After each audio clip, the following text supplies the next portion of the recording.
The scent of lilies was a poison I couldn't escape, thick and cloying in the cathedral air like the perfume at a wake. My fingers trembled around the bouquet of white peonies borrowed, like everything else I wore today, as the organ music swelled for a groom who would never appear. Each note was an accusation. Each second of silence from the guests behind me was a knife between my ribs. I checked my phone, hidden among the flowers. The notification glowed like a brand. AC account frozen, federal hold. My breath caught. This wasn't just abandonment. This was something far worse. Grace. My gallery assistant, Mira, materialized at my elbow, her face pale beneath her makeup. He's not coming. I just spoke with his best man. Zach left a note. The note. I didn't need to read it to know what it said. I'd known the moment I'd walked into the cathedral and felt the wrongness in the air. The way the light through the stained glass seemed too sharp, too accusing. The way the guests, mostly Zach's colleagues from the auction houses, collectors I'd authenticated pieces for, gallery owners who'd sneered at my scholarship kid background watched me with a mixture of pity and something else. Something that looked like fear. Whispers erupted like wildfire through the pews. I caught fragments. The FBI outside. They say she was forging. Millions in stolen art.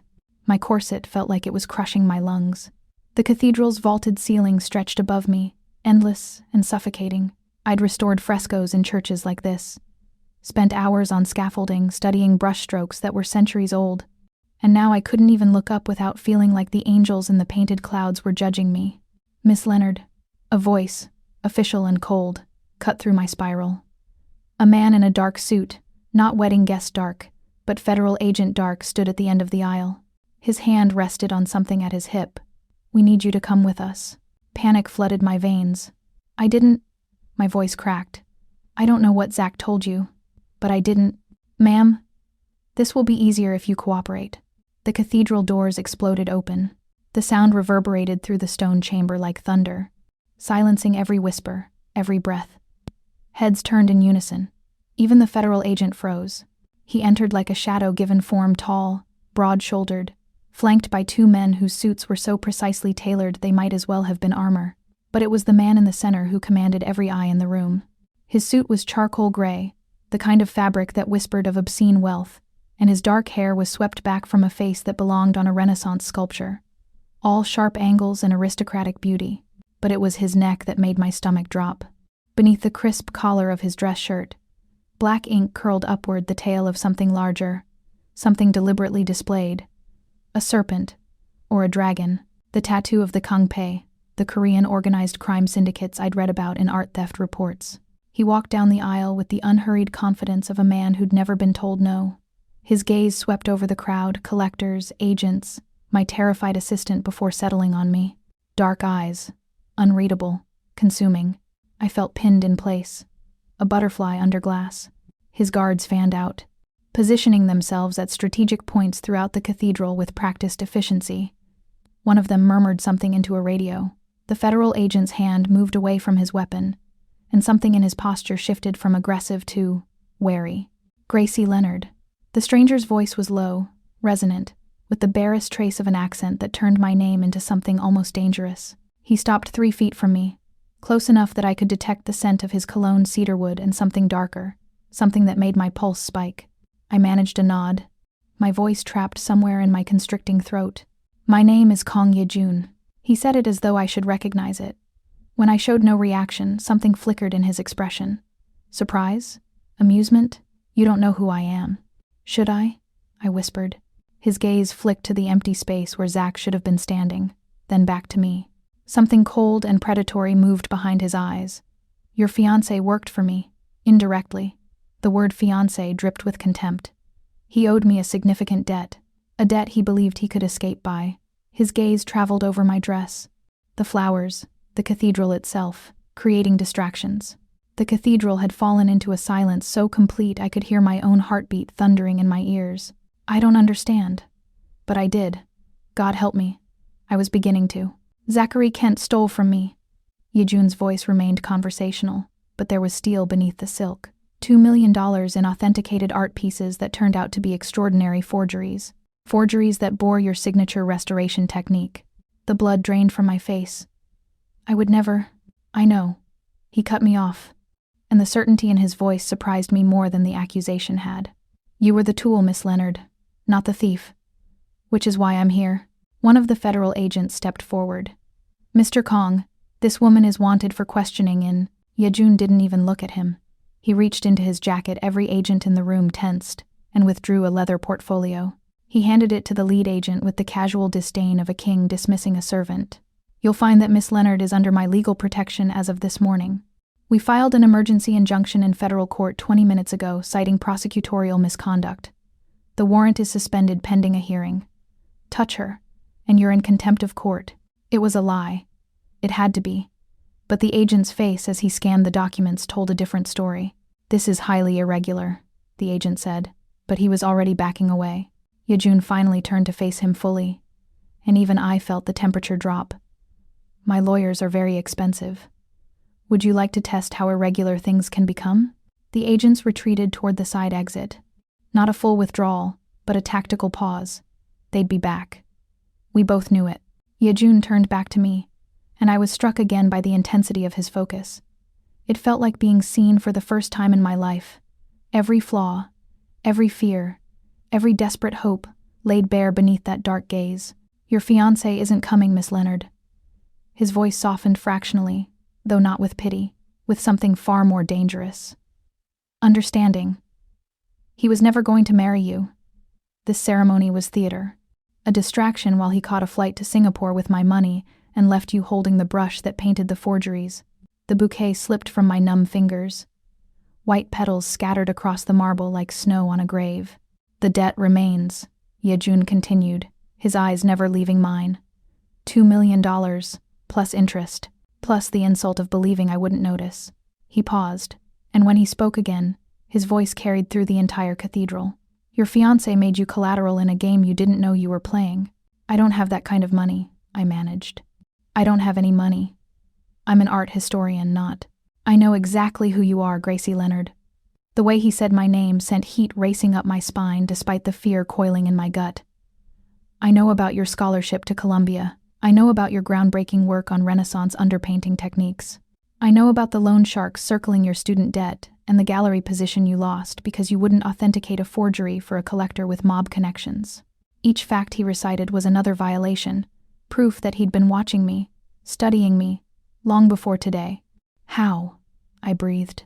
"I make it my business to know the value of things," he said simply. "And you, Miss Leonard, are exceptionally valuable." One of his guards approached, murmuring something in rapid Korean. Yejoon nodded once, then returned his attention to me. "We don't have much time. The federal agents are calling for backup, and their patience with my diplomatic fiction is wearing thin. Then what do you want from me?" The words came out sharper than I intended, panic and anger finally finding a voice. Kong Yejoon smiled. It was not a comforting expression. "I want you to marry me instead." The world tilted. I heard gasps from the remaining guests, heard Mira's shocked cry, heard the priest make a strangled sound of protest, but all I could focus on was the man in front of me, whose expression remained utterly serious. "You're insane," I whispered. "Pragmatic," he corrected. "Your fiancé left you to face federal charges for art fraud. The evidence against you is circumstantial but damning. You'll spend years fighting it, even if you win. Your career will be destroyed. Your reputation, gone." He stepped closer, and I caught the scent of cedar again, mixed with something else, danger and dark promises. "Or you can marry me, right now, in front of all these witnesses, and the debt is erased." "Why?" I choked out. "Why would you possibly—" "Because Zachary Kent made a critical error." Yejoon's voice dropped lower, intimate enough that only I could hear. "He assumed you were just another pretty face with talented hands. But I've watched you work, Miss Leonard. I've seen you identify a Caravaggio from a single brushstroke photograph. I've read your thesis on authenticating pigment degradation in works falsely attributed to the Flemish masters." His gaze held mine, and I felt the weight of everything unsaid pressing between us. "You're not collateral. You're the prize he was too stupid to value." My heart hammered against my ribs. This couldn't be real. This didn't happen in real life. Mafia bosses didn't walk into cathedrals and propose marriage to women they'd never met. Except he had met me. Or at least, he'd been watching me. For how long? "And if I say no?" I asked, though I already knew the answer. Something cold and final settled over Yejoon's features. Then I collect the debt through other channels. Your ex-fiancé has family, assets. They'll pay for his theft. He glanced toward the pews, where an elderly couple sat frozen in horror. Zach's parents, who'd always treated me with distant politeness. They're innocent in this, of course, but business is business. The threat wasn't even veiled. It was laid out like a contract, clear and merciless. You're a monster, I breathed. Yes, he agreed without hesitation. But I'm a monster offering you a choice, which is more than your fiancé did. Welcome back, my survivors and shadow keepers. Before we step behind the velvet curtain, choose your place. Hit subscribe, press like to seal it, and tell me where you're watching from. I want to see how far the dragon's shadow reaches tonight. From marble galleries to guarded estates. Every click protects the truth. Every comment binds you to the story. Find your sanctuary. Still your breathing, and stay sharp. This story claims a price from everyone who enters. Let's begin. This choice, I would make with my eyes wide open. I placed my hand in Kang Yejoon's. His palm was warm, calloused in unexpected places. Not the soft hands of the art collectors I knew, but the hands of someone who'd worked with them, who'd built something from nothing and defended it with violence. His fingers closed around mine with a certainty that made my breath hitch, not from fear, but from something far more dangerous. Recognition, as if my body understood what my mind refused to accept. This man was going to change everything. Yes, I said, the word barely audible over the rushing in my ears. I'll marry you. The cathedral erupted. Mira's gasp. The priest stuttered protest. The federal agents moving forward, then stopping as Yejoon's men shifted into defensive positions. But Yejoon never looked away from me. His dark eyes held mine with an intensity that felt like a brand, marking me as his in ways that had nothing to do with the ceremony about to unfold. Efficient, Yejoon called out, his voice carrying through the chaos with effortless command. An elderly Korean man emerged from the shadows near the sacristy, dressed in traditional robes, carrying what looked like official documents. We'll need witnesses. Two of Yejoon's guards stepped forward without hesitation. The priest of Street Patrick stood frozen, clearly torn between his duty and his terror. Yejoon didn't force him. He simply waited, and the weight of that waiting was more compelling than any threat. The ceremony lasted less than 5 minutes. The officiant spoke in Korean, then English, his voice steady and formal. I repeated words I barely heard. My entire awareness focused on the man beside me whose thumb traced small, hypnotic circles against my pulse point. Was he feeling how fast my heart raced? Did he know that beneath the fear and anger, something else was stirring, something that had no business existing in this moment of forced vows and federal surveillance? When the officiant pronounced us married, Yejoon lifted my hand to his lips. The kiss he pressed to my knuckles was brief, almost chaste, but his eyes promised things that made heat pool low in my belly despite everything. Mrs. Kong, he murmured, and the name sounded like acclaiming. The federal agents approached as we signed the documents. The lead agent's face was tight with barely controlled fury. This doesn't change anything. We still have questions. Then you may direct them to my attorneys. Yejoon produced a business card, with the casual elegance of a man who'd done this 1,000 times. My wife will not be speaking to you without counsel present. My wife.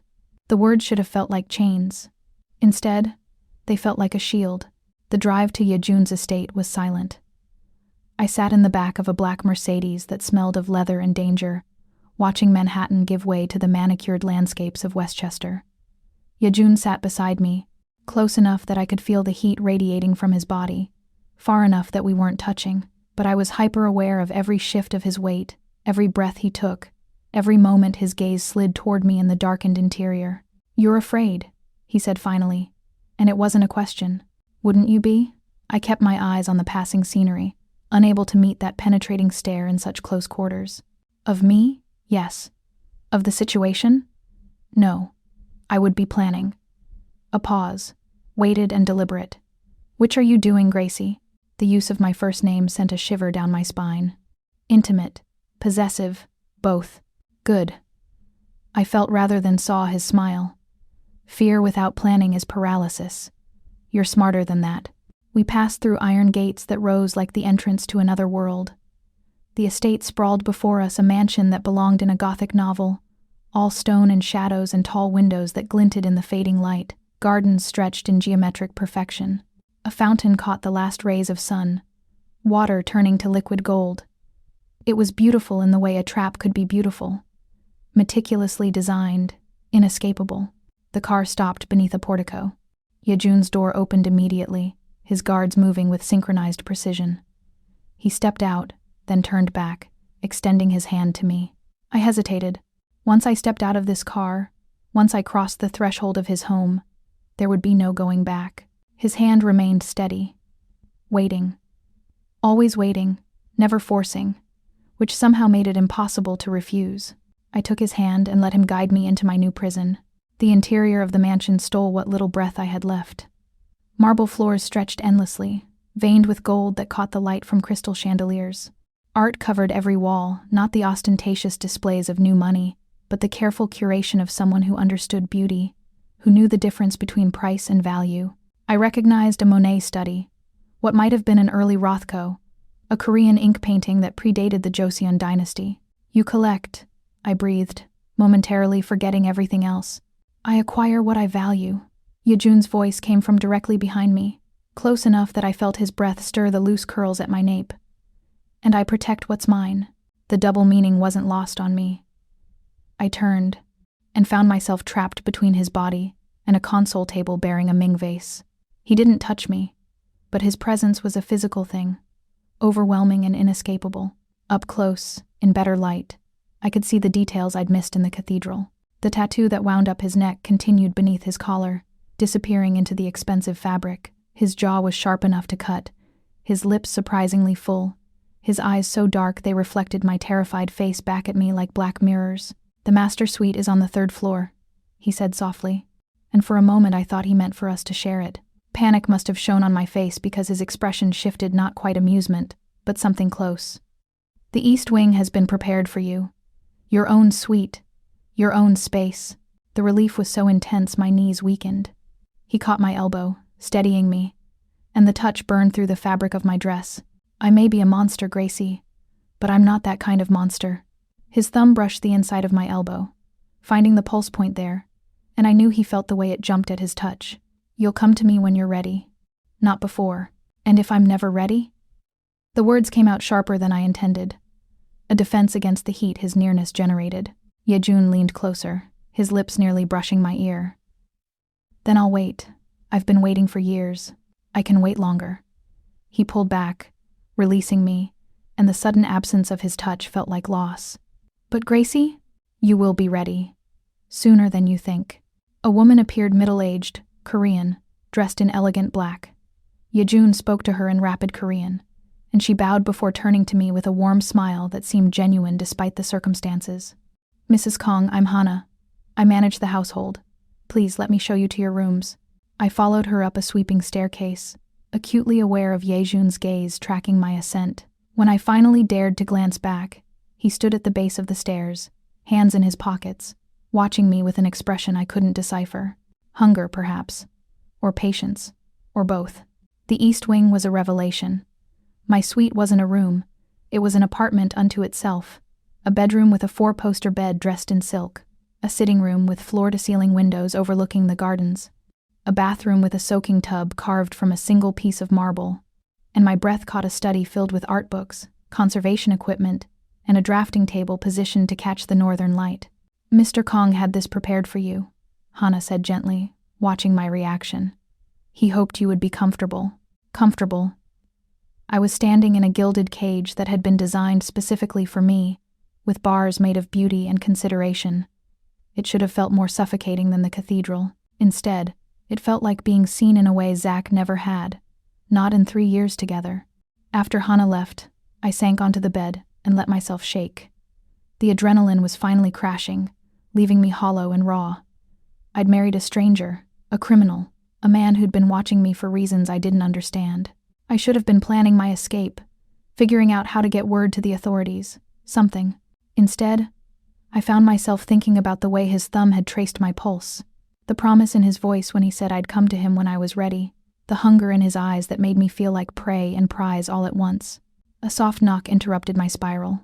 I opened the door to find Yejoon standing in the hallway, still in his wedding suit, holding 2 crystal tumblers of amber liquid. "You look like you need this," he said, offering me one. I took it because my hands needed something to hold that wasn't the doorframe I was currently gripping like a lifeline. The scotch burned going down, sharp and smoky and grounding. "I need to know something," I said, the alcohol giving me courage. "This marriage. When the FBI investigation is over, when your debt is settled, can I annul it?" Something flickered in Yejoon's expression, disappointment, perhaps, or amusement at my naivety.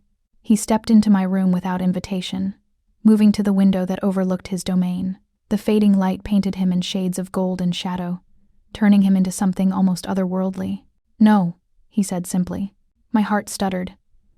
"What do you mean, no?" "I mean, the wedding Zach arranged was never real, Gracie." He turned to face me, and the weight of his revelation pressed against my chest like a physical thing. "The priest was an actor.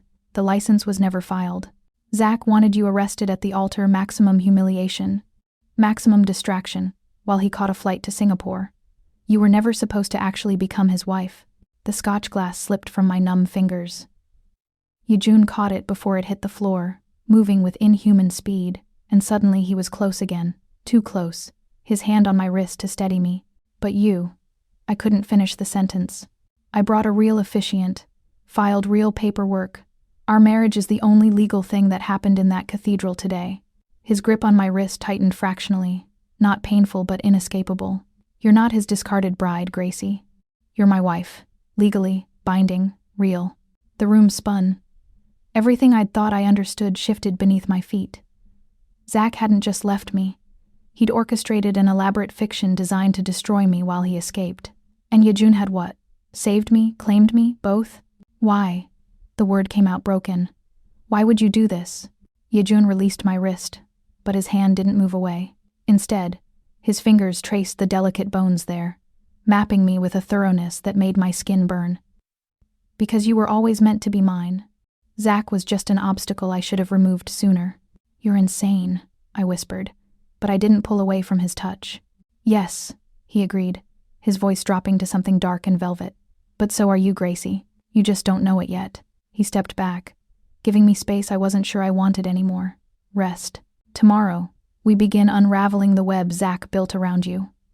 Tonight, you're safe." He left, closing the door with a soft click that sounded like a promise and a threat all at once. I stood alone in my beautiful cage, touching my wrist where his fingers had been, and realized with crystalline horror that I believed him. For the first time in 3 years, I felt safe, and that terrified me more than anything else that had happened today. 3 days passed in a strange, suspended reality. I saw Yejoon only at meals, breakfast in a sun-drenched conservatory where orchids bloomed in violent profusion, dinner in a formal dining room where we sat at opposite ends of a table built for 20. He never pressed, never demanded. He simply existed in my periphery, a dark star whose gravitational pull I felt even when he wasn't in the room. Hannah gave me free rein of the estate.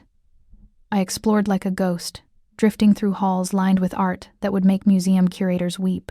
But it was on the third night, unable to sleep, that I found the door. It was hidden behind a Goryeo dynasty screen in the library, a biometric lock that shouldn't have recognized my handprint but did. The door slid open with a whisper of hydraulics, revealing a staircase that descended into darkness. Every instinct screamed at me to turn back. Instead, I descended. The underground vault was a cathedral to art. Climate-controlled perfection, museum-grade lighting that flickered on as I entered. And there, centered on the far wall like an accusation, hung a painting I knew intimately because I'd spent 6 months restoring it. The Penitent Magdalene, attributed to a minor Caravaggio follower, except the painting I'd worked on had been in a private collection in Boston, unremarkable except for the unusual pigment degradation in the background. I approached it with trembling hands, my conservator's eye cataloging every detail.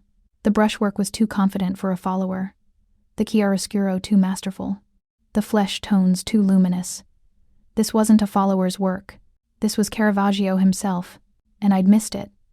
No worse. I'd cleaned away centuries of overpainting and protective varnish, revealing the master's hand beneath, and I'd never realized what I was uncovering because Zach had fed me a narrative about provenance and attribution that I'd believed without question. "It's beautiful, isn't it?" I spun. Yejoon stood at the base of the stairs, dressed in black training clothes that clung to his frame, his hair damp as if he'd just finished a workout. The tattoos I'd only glimpsed before were fully visible, now a dragon that wound from his neck across his shoulder and down his arm, rendered in traditional Korean style with scales so detailed they seemed to move in the low light. I didn't. I started, but he waved away my protest. I gave you access. I wanted you to find this. He moved toward me with that predatory grace I was beginning to recognize, stopping close enough that I could smell the clean scent of his soap beneath the faint musk of exertion. Tell me what you see. I see a Caravaggio that shouldn't exist. My voice shook with anger and awe in equal measure. I see a painting that I restored without knowing what it was. I see evidence that Zach played me for a fool. You weren't a fool, Gracie. You were brilliant. Yejoon gestured to the painting. You revealed this masterpiece with such care, such precision, that even experts examining the restoration work found nothing suspicious. You made the fake documentation believable because the work itself was flawless. The praise felt like acid. So I'm complicit. You're a victim. His voice hardened. And I'm going to help you understand exactly how you were used. He led me deeper into the vault, past the Caravaggio, past a Vermeer I'd also restored, past 3 more paintings I recognized from my time with Zach. Each one was a revelation. Each one proof that I'd been blind to my own genius because I'd trusted the wrong man. He wasn't stealing fakes and selling them as real, I said slowly, the pattern emerging. He was stealing real masterpieces, having me clean them, and then swapping them for the fakes. Yes. Yejoon stopped before a Raphael sketch that made my knees weak.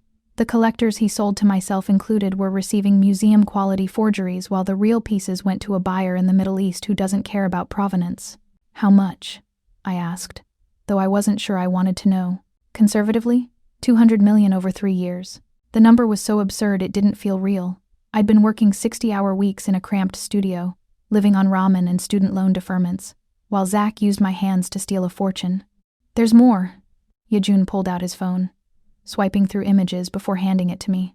This was taken 2 weeks before your wedding. The photo showed my apartment building the walk-up in Queens I could barely afford. A woman was letting Zach into the service entrance. A woman with my sister's face. The phone slipped from my numb hands. Yejoon caught me, his arms coming around me as my legs gave out. I found myself pressed against his chest, feeling the rapid beat of his heart through the thin fabric of his shirt. And I couldn't breathe, couldn't think, couldn't breathe, Yejoon commanded, his hand cupping the back of my head, fingers tangling in my curls. Gracie, breathe. I sucked in air that tasted like cedar and danger. My sister was his lover, has been for at least a year. His voice was gentle, which somehow made it worse. She helped him plant evidence in your apartment, forged emails in your name, created a paper trail that made you look like the mastermind.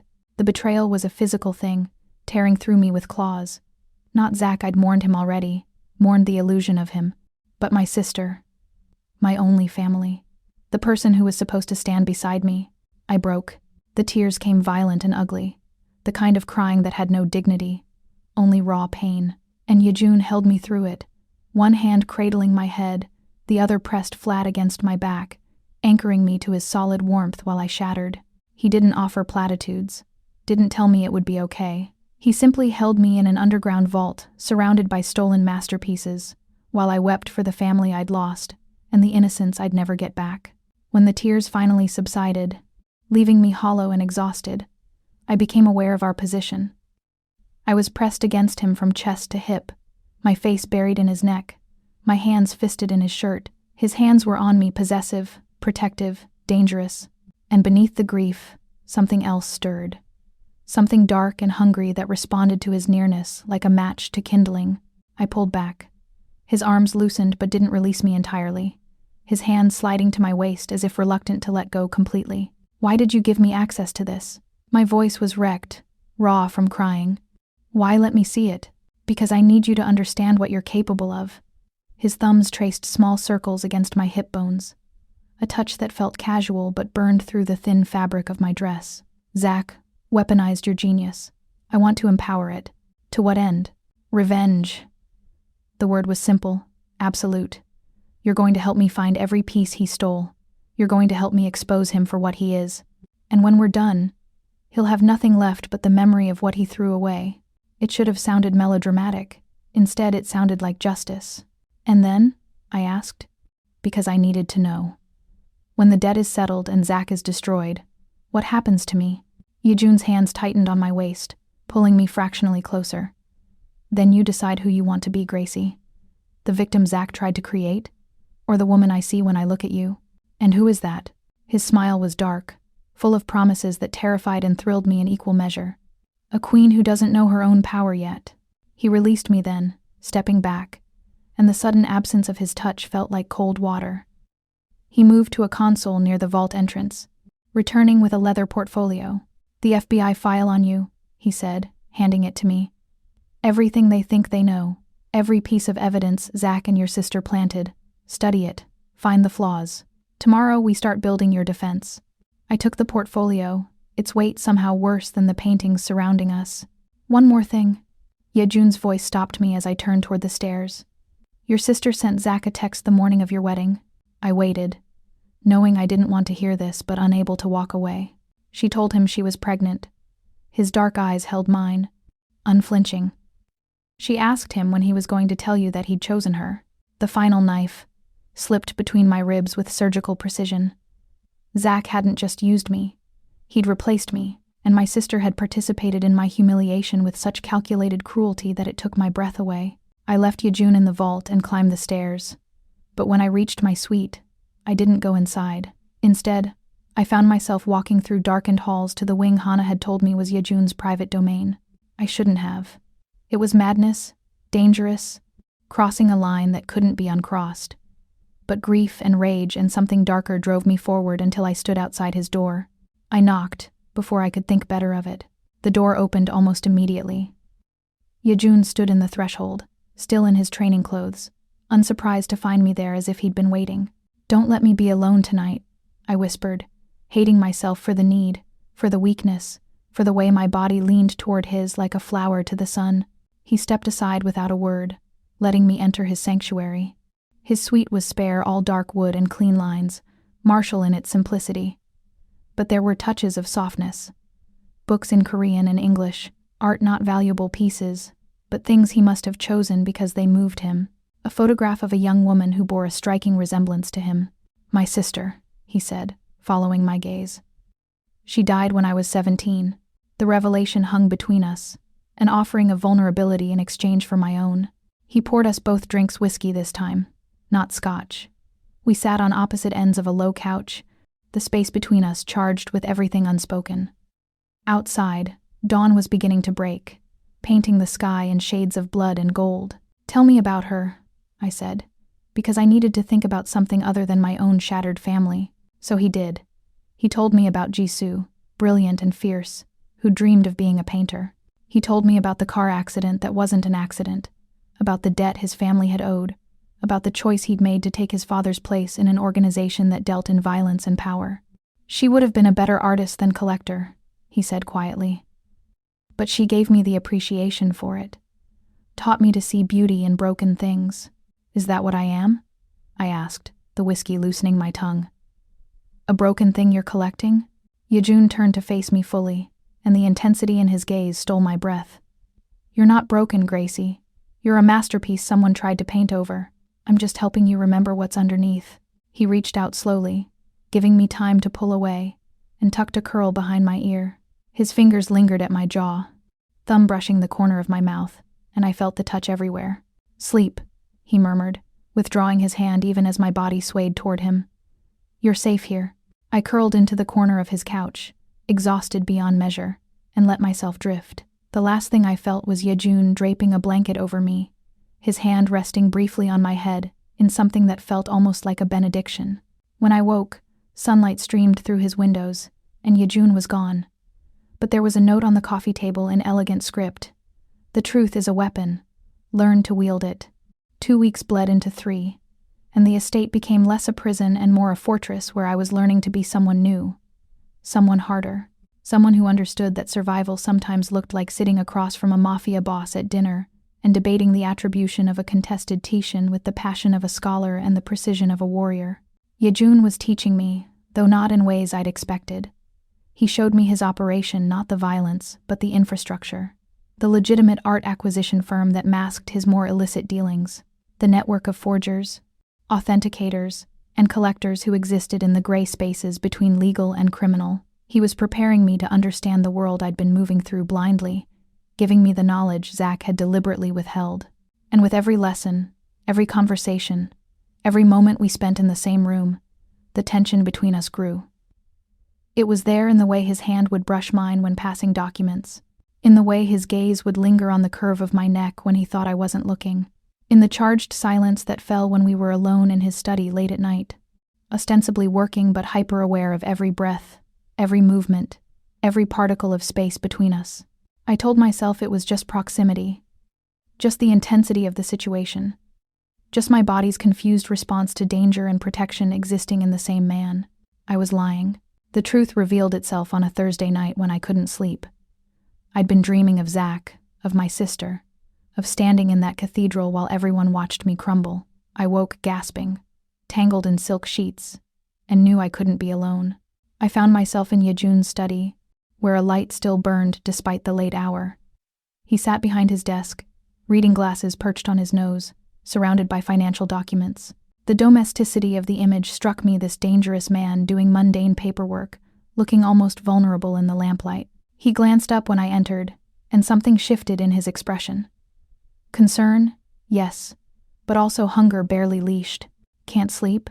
His voice was rough, suggesting he'd been reading for hours. Bad dreams. I moved to the shelves lining his walls, running my fingers over book spines without really seeing them. I keep thinking about that day, about how stupid I was. You weren't stupid. The scrape of his chair, footsteps behind me. You were trusting. There's a difference. Is there? I turned to face him and found him closer than I expected, close enough to see the faint shadows under his eyes, the tension in his jaw. Trust without verification is just stupidity by another name. Then what do you call this?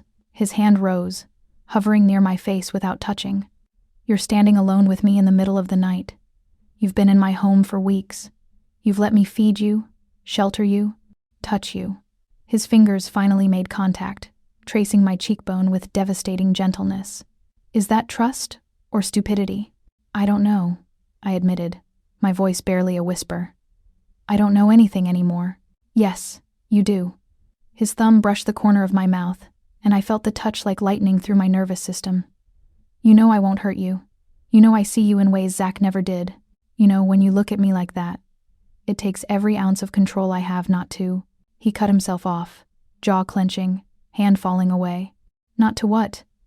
The question escaped before I could stop it, reckless and wanting. Not to show you exactly how thoroughly you've undone me. His eyes blazed. Not to make you forget every touch that came before mine. Not to prove that you were always meant to be exactly where you are in my home, under my protection, close enough to ruin us both. The confession hung between us, raw and dangerous. I should have backed away, should have retreated to my safe, separate wing, should have maintained the boundaries that kept this situation from becoming catastrophically complicated. Instead, I stepped closer. I need to show you something, Yejoon said abruptly, moving away with visible effort. He went to his desk, unlocked a drawer, and pulled out a file folder thick with papers. I was going to wait, but you should know this now. He handed me the folder.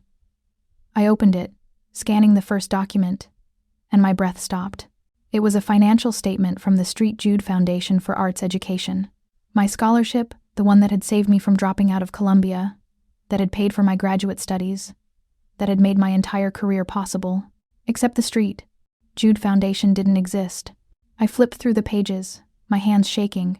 Transfers from a shell corporation registered in the Cayman Islands, tuition payments made directly to Columbia's bursar, and monthly stipends that had continued long after I thought the grant expired. Money Zach must have been intercepting, while I drowned in student debt that was just a lie to cover his theft. And at the bottom, a signature I now recognized. Kong Yejoon.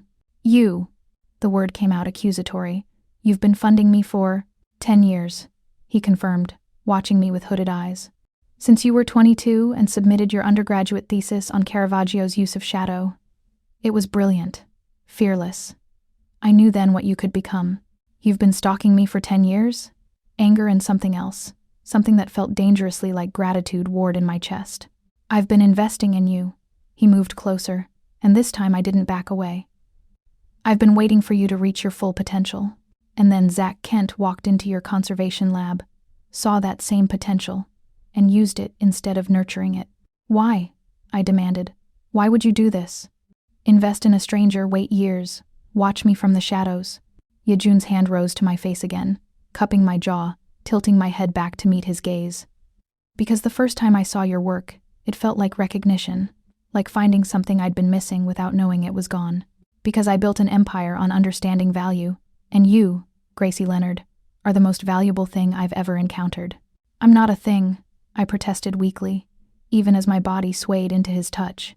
No. His thumb traced my lower lip with aching slowness. You're a force, a revelation, a masterpiece that Zach tried to forge into something less. But I see you, Gracie. I've always seen you. The folder slipped from my hands, papers scattering across the Persian rug. Neither of us moved to pick them up. You're not my guardian angel, I whispered, torn between fury and something far more dangerous. You're the devil offering me everything I didn't know I wanted. Yes. His other hand found my waist, pulling me against him, and the contact was electric. But I'm your devil, Gracie. I've been yours since the moment I read your name on that thesis. And you've been mine since the moment you put your hand in mine at that altar. This is insane, I breathed, even as my hands found his chest, feeling his heart hammering beneath my palms. Completely. His forehead dropped to mine, his breath mingling with my own. Tell me to leave. Tell me you need space. Tell me anything except what I see in your eyes right now. What do you see? I asked, knowing the answer, knowing that speaking it aloud would change everything. Want. The word was a growl. Fear, anger, and beneath it all, the same thing I've been fighting since the moment you walked into my study that first night. What's that? Desire. His hands tightened on me, pulling me closer. Raw. Undeniable. Mutual. He was right. God help me, he was right. Somewhere between the cathedral and the vault, between his revelations and his protection, between anger and gratitude, I'd stopped seeing him as just my captor or my savior. I'd started seeing him as a man, a devastatingly attractive, dangerously compelling man who looked at me like I was the most precious thing in his fortress of treasures. I don't know how to do this, I admitted, my voice breaking. I don't know how to want you when I should hate you. I don't know how to trust this when everything else was a lie. Then don't trust it, Yejoon murmured, his lips hovering over mine, close enough that I felt every word. Trust me instead. Trust that I've waited 10 years. Trust that I won't rush you. Trust that when you finally come to me, and you will, Gracie, it will be because you chose it, not because I demanded it. The promise in his voice made me shiver. He was offering patience, control. The one thing Zach had stolen from me, agency over my own desire. And if I'm never ready? I asked, echoing my question from weeks ago but meaning something different now. Yejoon smiled against my lips, not quite kissing me but close enough to drive me mad. Then I'll spend the rest of my life in this exquisite torture, wanting you and waiting, because having you near but untouched is still better than the decade I spent watching you from the shadows. He pulled back then, releasing me even though I could see the cost of it in the tension of his shoulders, the clench of his jaw, the way his hands curled into fists at his sides. Go to bed, Gracie. His voice was strained. Before I forget, I'm trying to be honorable. I fled, not because I was afraid of him, but because I was terrified of myself, of the part of me that wanted to close the distance between us, and see what would happen if I stopped running from this impossible attraction. But as I lay alone in my bed, staring at the ceiling, I knew the truth. Yejoon wasn't my captor. He wasn't even really my savior. He was something far more dangerous. He was the one person who'd ever seen me completely and wanted me anyway, who'd invested in me before I could prove my worth, who'd waited years for me to become who I was meant to be, and that was the most seductive thing of all. Morning brought clarity of a different kind. I woke to find a note slipped under my door, Yejoon's elegant script directing me to the conservatory. The mansion's glass and steel addition had been transformed overnight into something that stole my breath. A restoration lab, professional grade. Conservation tables positioned for optimal natural light. Microscopes and spectroscopy equipment that belonged in museum settings. Pigment libraries organized with obsessive precision. Climate controls calibrated to archival standards. Everything I'd ever needed in my cramped studio in Manhattan, multiplied tenfold. Use your rage. Yejoon's voice came from behind me. I turned to find him leaning against the doorframe, dressed in a charcoal suit that emphasized the predatory elegance of his build. Paint with it. Restore with it. Let it make you sharper. Why? I moved to the conservation table, running my hands over its smooth surface. What do you want me to do? Find what we missed. He gestured to a painting covered with protective cloth in the corner. The last piece you restored for Zach. The one you finished 2 days before the wedding. My hands trembled as I pulled back the cloth. The painting was small, barely 2 feet square, a still life attributed to a minor Dutch master. Flowers in a glass vase, technically proficient but unremarkable. I'd spent 6 weeks on it, carefully removing the yellowed varnish and overpaint, stabilizing the canvas, retouching minor losses. Standard work, nothing extraordinary. What am I looking for? I asked, though my trained eye was already cataloging every brushstroke, every crack in the aged paint. Zach was obsessed with this piece. Yejoon moved to stand beside me, close enough that his arm brushed mine. He called you 17 times during the restoration. He visited your studio 9 times more than any other piece. And 2 days after you finished it, he put it in a secure storage unit instead of delivering it to the buyer. Obsession. Zach had never been obsessive about the art itself, only about the money it represented. So why this piece? I positioned the painting under the microscope, examining the surface at high magnification. The varnish removal had been perfect. I could see that even now. The original pigments were vibrant, the brushwork confident. But there, in the lower right corner, something caught my attention. A pattern in the brushstrokes that seemed almost deliberate. Bring me the UV lamp, I murmured, too focused to register Yejoon's immediate compliance. Under ultraviolet light, certain pigments fluoresced in distinctive ways. It was a standard authentication technique, but also, the pattern blazed under UV. Not random brushstrokes, not the natural movement of an artist's hand. A code, written in cadmium yellow pigment that glowed brilliant green under black light. Oh my God.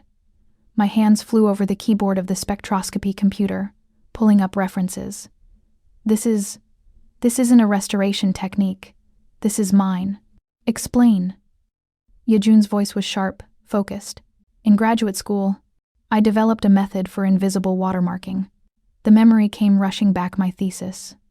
The breakthrough that had almost gotten me expelled for being too unconventional, using specific pigments that fluoresce under UV in patterns that can be read as binary code. It was theoretical, a way to prove authentication without damaging the work. I never actually implemented it because the art world thought it was too invasive, but you used it. It wasn't a question. No, I stopped, memory flooding back. Zach asked me about it. During our 2nd month together, he said it was brilliant, that I should write it up for publication. I told him the formula, showed him my notes. Betrayal cut fresh and deep. He gave me underpainting texture maps to follow for structural integrity. I thought I was applying a stabilizing grid. I was painting data. Show me the pattern, Yejoon demanded, pulling out his phone. I photographed the UV illuminated section, my hands shaking with rage and realization. Yejoon forwarded it to someone, his expression grim. 3 minutes later, his phone rang. The conversation was in Korean, rapid and intense. When he hung up, his eyes blazed with something between fury and triumph. It's a cryptocurrency wallet passkey, he said. 64-character hexadecimal string, encrypted in your brushstroke pattern. My tech team estimates Zach has been using this method to store access codes for offshore accounts. The implications crashed over me. Every painting I'd restored for the past 3 years potentially contained keys to Zach's stolen fortune. He'd turned my technique, my intellectual property, my innovation into his personal encryption system. How much? I asked, though I was afraid of the answer. The wallet this particular key unlocks? Yejoon's voice was deadly quiet. $23 million. The number didn't feel real. None of this felt real. I'd been living in poverty, eating ramen, worrying about student loans, while my ex-fiancé used my genius to hide a fortune that could have bought a small country. There's something else. Yejoon's lieutenant, a lean, dangerous man named Min, entered the conservatory with a tablet. We found it in Zach's corporate documents. You need to see this. The document was an insurance policy. Key person life insurance. The kind companies took out on essential employees. It wasn't about the money, Gracie. The payout was just to make it look like a robbery gone wrong. He wanted you erased, so you couldn't testify. The insured person was me. I read the clauses, my vision narrowing. The policy paid out only in specific circumstances: suicide, accidental death in custody, death resulting from violent assault. All situations that could plausibly occur to someone facing federal charges for art fraud. He was going to kill me. The words came out flat, emotionless, because the alternative was screaming. He wasn't just going to let me take the fall. He was going to make sure I didn't survive to defend myself. Yejoon's hand found the small of my back, a grounding touch that kept me from shattering. This policy was filed 3 weeks before your wedding. He'd already hired someone. Who? I turned to face him, fury finally breaking through the shock. A contractor who specializes in making prison deaths look like suicides. Min's voice was clinical. We intercepted the payment. The hit was scheduled for your 3rd day in federal custody. 3 days. 72 hours was all I'd had before Zach's plan turned lethal. And Yejoon had saved me without my even knowing I needed saving. How did you know? I demanded, something between gratitude and anger making my voice shake. How did you find this? Because I've been watching you for a decade, Gracie. Yejoon turned me to face him fully, his hands framing my face with devastating gentleness. Because I know every financial move Zach made, every shell company he created, every document he filed. Because the moment he took out that policy, I knew exactly what he was planning. You knew he was going to kill me, and you waited until the wedding? The accusation hung between us. I knew I had to get you away from him in a way that would stand up to legal scrutiny, Yejoon corrected, his thumbs stroking my cheekbones. I needed the marriage to be real, binding, unbreakable. I needed to create a situation where you were legally under my protection before the FBI could take you into custody. And yes, I cut it close, too close. But you're here, you're safe. And Zach's hired killer is in a shipping container bound for Jakarta. I should have been horrified by the casual violence implied in that last statement. Instead, I felt a savage satisfaction that terrified me with its intensity. So what now? I asked, forcing myself to focus on the practical, instead of the way his hands on my face made my skin burn. We have proof of the encryption method, proof of the insurance policy. What do we do with it? We lure him out. Yejoon's smile was predatory. We activate the key. How? There's a private auction in Seoul next week. Major collectors. Underground market. No questions asked. The painting that contains his largest wallet key is being sold legitimately, through my acquisition firm. His eyes gleamed. You'll authenticate it. Live. On stage. In front of witnesses, including several people who work for Zach's Middle Eastern buyer. He'll be there. I realized. He won't be able to resist. The moment you authenticate that painting and describe your breakthrough watermarking technique, he'll know we've cracked his code. He'll have to move his money immediately. Yejoon's hand slid from my face to my shoulders. And my team will be waiting to trace every transaction. It was elegant. Brutal. Exactly the kind of plan that appealed to the part of me that wanted to watch Zach burn.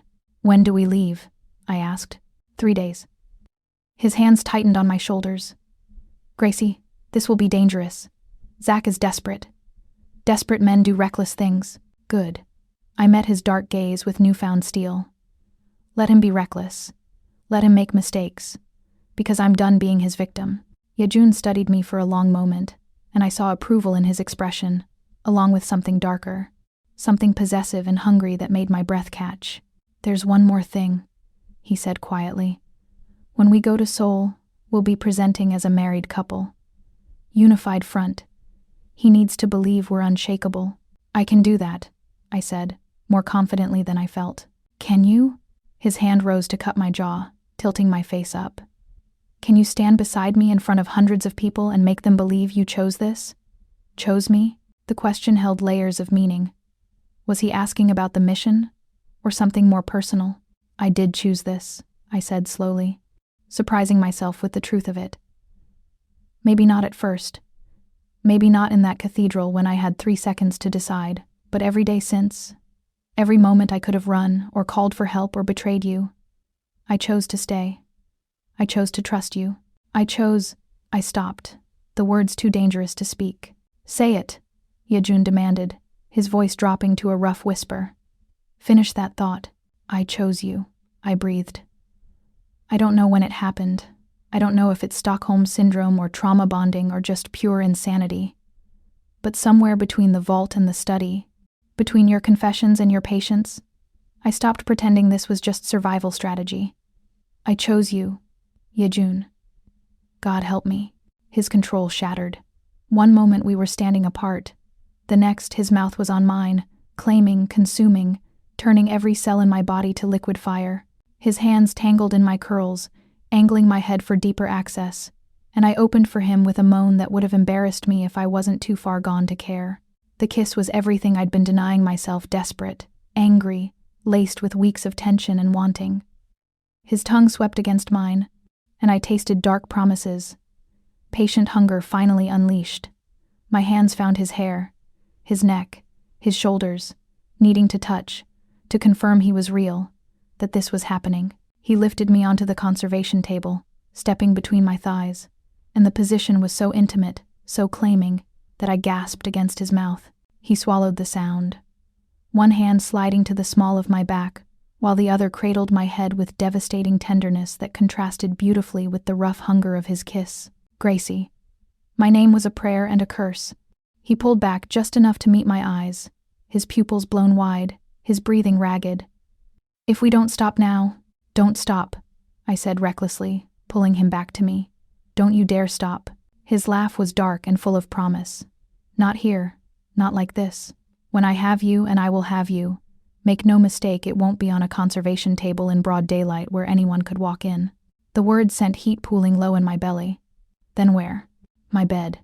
His mouth found the pulse point at my throat, and I felt his smile against my skin. Where I can take my time. Where I can worship you the way I've imagined for 10 years. Where the only sound is your pleasure, and the only name on your lips is mine. I shuddered, desire and anticipation warring with residual fear. I haven't not since Zach. I know. He lifted his head, meeting my eyes with fierce certainty. And when you're ready, we'll burn every memory of his touch away until you can't remember any hands but mine. The promise in his voice made me tremble. He stepped back, releasing me with visible effort, and I mourned the loss of his heat. Seoul, he said, his voice rough. After Seoul, when Zach is finished and you're free, ask me again. Ask you what? His smile was pure sin. To show you exactly what it means to be mine. He left me there, trembling and wanting, surrounded by art and possibility. And I knew with crystal clarity that everything was about to change. Seoul was calling, vengeance was coming, and afterward, in the ruins of my old life, I would choose to step into the new one, not as collateral, not as victim, but as the Queen Kong Yejoon had always seen when he looked at me. The private jet cut through darkness like a blade through silk, Seoul glittering beneath us like scattered diamonds on black velvet. I pressed my forehead against the cool window, watching the city materialize, a sprawling creature of light and shadow that felt both foreign and strangely familiar. You're thinking too much. Yejoon's voice came from across the cabin, low and intimate despite the space between us. He sat in shadow, only the amber glow of his scotch catching light. I can hear it from here. I'm thinking the appropriate amount for someone about to publicly authenticate stolen art in front of international criminals, I said, not turning from the window. My reflection ghosted over the cityscape below a woman in travel clothes who looked nothing like the terrified bride from 3 months ago. In the months since that cathedral, weeks of investigations, international travel, and carefully staged traps, I had learned how to weaponize patience. You're thinking about the kiss. My breath fogged the glass. He was right, damn him. I'd been replaying that moment in the conservatory on an endless loop. The taste of him, the way his control had shattered, the dark promise in his voice when he'd told me to ask him again after Seoul.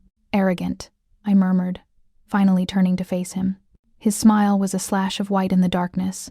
Accurate. The jet began its descent, and with it, the last of my hesitation fell away. This wasn't about fear anymore. This was about power mine, finally, to wield. The hotel suite overlooked the Han River, all floor-to-ceiling windows and minimalist luxury that screamed old money. Yejoon's team had transformed the sitting room into a command center. Laptops, surveillance feeds, the organized chaos of a military operation disguised as a business trip. Min briefed us while I unpacked. The auction is invitation only. 300 guests, mostly legitimate collectors with a dozen black market buyers scattered in the mix. Zach's proxy will be there, a Korean-American art dealer named David Chang, who's been laundering pieces through Singapore. Security? Yejoon asked, shrugging out of his jacket. The movement revealed the holster at his ribs, a reminder that this wasn't a game. Heavy but manageable. The venue is neutral ground, the Jangchung family's territory. They've guaranteed safe passage for all attendees. Min's expression suggested he trusted that guarantee about as much as I trusted Zach's love letters. Then we'll have our own insurance. Yejoon's gaze found mine across the room. Gracie authenticates on stage. The moment she confirms the piece and mentions her watermarking technique, Chang will alert Zach. Zach will panic and try to move the money. We'll be waiting. And if he doesn't take the bait? I asked. Unpacking the black dress, Yejoon had selected a piece of strategic armor disguised as fashion. Then we moved to contingency. Yejoon dismissed his team with a gesture, waiting until we were alone before continuing. But he'll take it. His ego won't let him walk away from the money, and his fear won't let him trust that we don't know more than we're showing. He moved to the window, scotch in hand, silhouetted against Seoul's electric night. For just a moment, the mask slipped not fear, but something closer to awe, like he was standing at the edge of something he didn't know how to survive. The tattoo at his neck was visible above his collar, the dragon's tail curling upward, a brand of belonging to something older and more dangerous than I fully understood. You should rest, he said without turning. Tomorrow will be long. Will you? I found myself asking, crossing to stand beside him. The city sprawled below us, endless and unknowable. No. His reflection in the glass met mine. I'll be watching the surveillance feeds, running scenarios, preparing for every variable. Control freak, is there another way to keep you alive? The question held weight beyond its words, an admission of something he hadn't quite said aloud. I turned to face him, close enough now that I could smell the cedar of his cologne mixing with the scotch. Is that what this is about? Keeping me alive?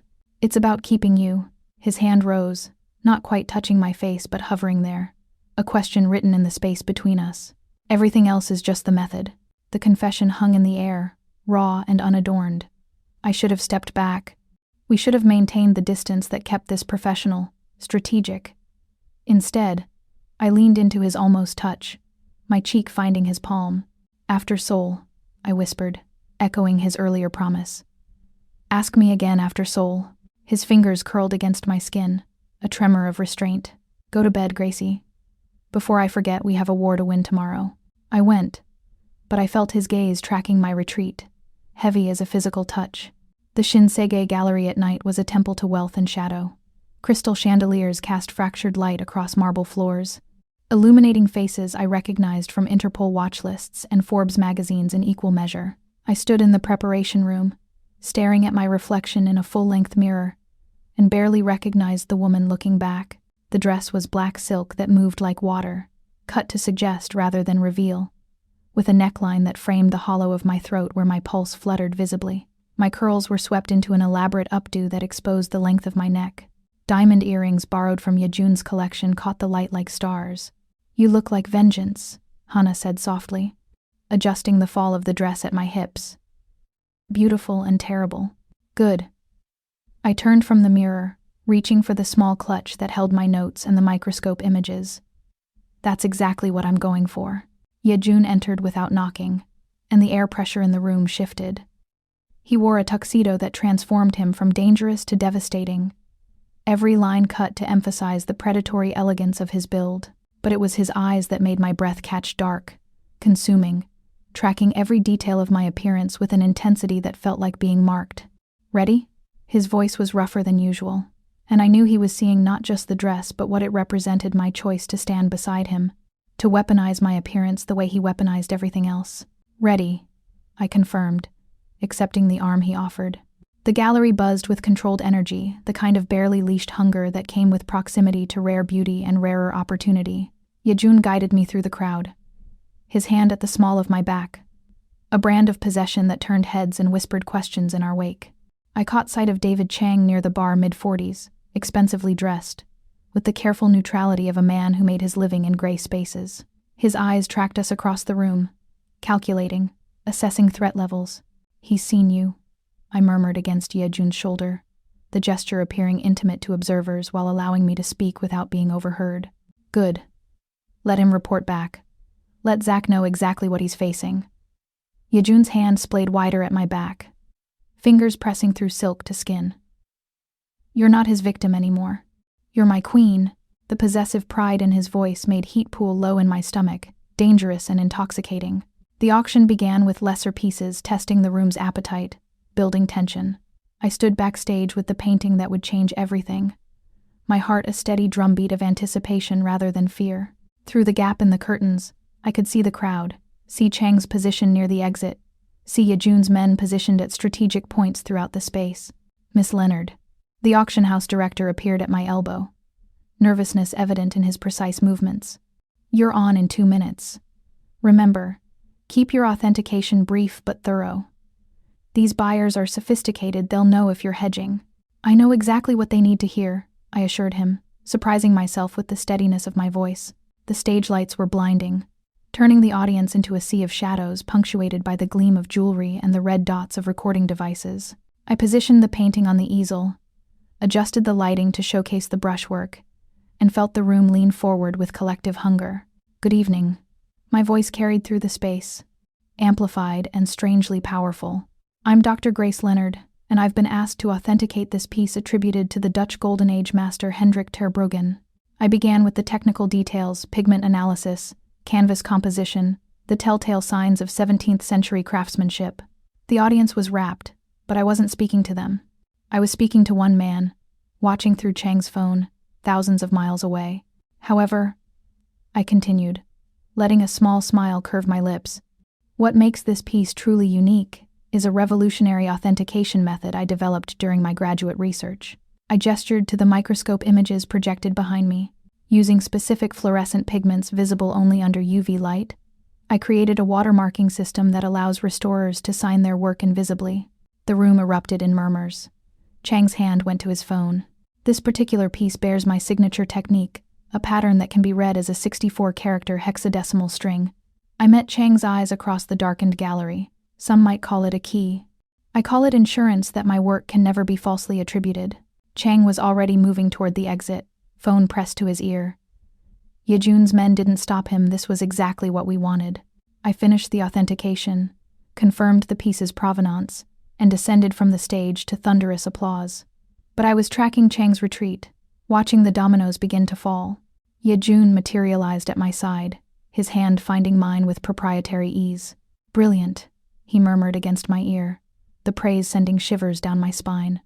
He took the bait. "Now what?" I asked. Even as Min appeared with a tablet showing financial transactions lighting up like fireworks. Zach's accounts draining in real time as he tried to move his money ahead of what he believed was our imminent discovery. "Now we hunt." Yejoon's smile was predatory. "Chang is heading to a private room in the back. He thinks he's alerting his employer.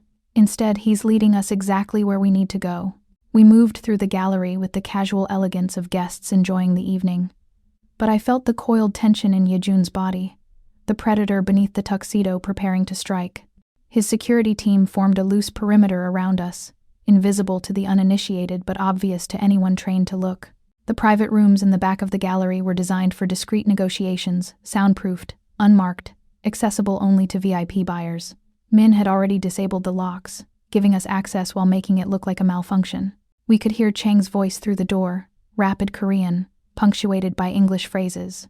"She knows about the cipher. The accounts are compromised. Need extraction protocol." Yejoon's hand settled at my waist, pulling me close as we listened. His mouth found my ear, breath hot against my skin. "When we go in, stay behind me. He's desperate, which makes him dangerous." "I'm not afraid," I whispered back, surprised to find it true. "I know. That's what terrifies me." His lips brushed my temple, the gesture too brief to be a kiss, but intimate enough to make my pulse spike. "Ready?" He didn't wait for my answer. The door slammed open, Yejoon's presence filling the space with lethal authority. Chang spun, phone clattering to the marble floor, his hand moving toward what I assumed was a weapon. I wouldn't. Min appeared behind Chang, pressing something small and hard against the art dealer's spine. "Mr. Kong would like a word." Chang's face went through a remarkable series of expressions. Confusion, recognition, fear, calculation. "You can't do this here. The Jangchung family guaranteed safe passage. For legitimate business." Yejoon interrupted, his voice conversational despite the violence coiled in his frame. "Conspiring to defraud one of the evening's featured guests. doesn't fall under that protection. I don't know what you're talking about. Chang's English was flawless, his denial automatic. Lie better. I stepped out from behind Yejoon, letting Chang see me fully, the woman whose technique he'd just watched explained on stage, whose genius had been weaponized without her knowledge. We know about Zach. We know about Singapore. We know about the crypto wallets. Chang's face paled. She knows? She's not the fool you and Zach assumed. Yejoon's hand found my back again, that possessive touch that was becoming familiar. She's the architect of your entire operation, and she's about to dismantle it piece by piece. Zach will disappear. Chang's bravado was crumbling. He's already activated the dead man switches. No, he hasn't. Min held up the tablet, showing accounts with 0 balances. Because we've been draining his wallets for the past 15 minutes. Every transaction he's attempting is being rerouted through shell companies that terminate in frozen assets. By morning, Zachary Kent will have nothing but the clothes he's wearing and the enemies he's made. The fight went out of Chang like air from a punctured balloon. What do you want? His location. Yejoon's voice dropped to something dangerous. Where he's hiding, who he's with, every contingency plan he's shared with you. And if I tell you? Chang's eyes darted between us, calculating odds. Then you get to keep the gallery job, the apartment in Gangnam, and the offshore account we know you've been skimming from Zach's operations. Yejoon smiled, and it was terrifying in its civility. Refuse, and you get to explain to the Jang Chung family why their neutrality was compromised by your presence here tonight. It wasn't really a choice, and we all knew it. Chang talked. He talked for 20 minutes, spilling details about Zach's network, his backup plans, his paranoid security measures, and with every word, I felt the noose tightening around my ex-fiancé's throat. When we emerged from the private room, the auction was still in full swing, none of the other guests aware of the small war that had just been won in the back corridors. Yejoon guided me toward the exit, his hand never leaving my back, his presence a bulwark against the chaos of my own emotions. The limousine was waiting, black and anonymous in Seoul's neon night. We slid into the leather interior, and the door closed with a solid thunk that sealed us away from the world. You did it, Yejoon said, turning to face me in the dim interior. City lights played across his features, transforming him into something mythic, half shadow, half flame. You destroyed him without firing a shot. We did it, I corrected, but the victory felt hollow. He's still out there. Not for long. His hand found mine in the darkness between us, fingers threading through mine with devastating intimacy. Chang confirmed Zach's in Jakarta. My team is already moving. I want to be there. The words surprised me, but I meant them. When you find him, I want to watch him realize exactly what he lost. Yejoon studied me in the flickering light, and something shifted in his expression, approval mixed with concern, desire tangled with caution. It won't be pretty, Gracie. What happens when we find him will be exactly what he deserves, I finished, leaning closer. We were inches apart now, sharing breath, sharing heat. You promised me after Seoul I could ask again. Seoul isn't over yet, he said. But his thumb was tracing circles on my palm, belying his words. Close enough. I closed the distance, my mouth finding his with all the pent-up hunger of 3 months of waiting, wanting, denying. The kiss was different from the one in the conservatory, less desperate, more certain, a claiming that went both ways. His hands came up to frame my face, angling my head for deeper access, and I opened for him with a sound that would have embarrassed me if I wasn't too far gone to care. He tasted like scotch and dark promises, like power and patience finally rewarded. When we finally broke apart, both breathing hard, his forehead rested against mine. Gracie. My name was a prayer and a warning. If we do this? No more warnings, I interrupted, my hands fisting in his shirt. No more waiting. No more maybe. I'm choosing this. I'm choosing you. His laugh was dark and full of relief. Then we do this, right? He pressed one more kiss to my lips, tender and devastating. After Jakarta, after Zach, after you've had your vengeance, and we can start something that isn't built on survival strategy. The frustration was acute, but I understood what he was offering, not just consummation, but courtship. Not just possession, but partnership. Promise me, I demanded, pulling back to meet his eyes. I promise. His hand slid to my waist, pulling me across the seat until I was nearly in his lap, his breath hot against my ear. I promise that when I finally have you, it will be worth every second of waiting. I promise I'll make you forget every touch that came before mine. I promise." His teeth grazed my earlobe, and I shivered. "That you'll never doubt again who you belong to."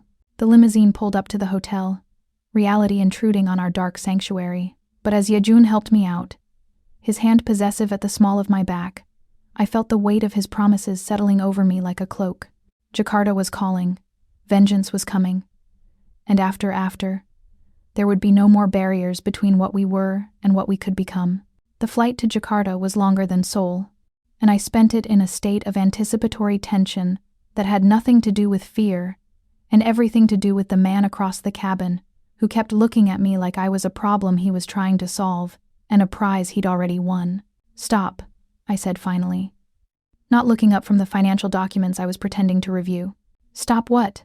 His voice held barely concealed amusement. "Looking at me like that. Like what?" "Like you're mentally cataloging every way you're going to make good on those promises." Heat crept up my neck as I finally met his gaze.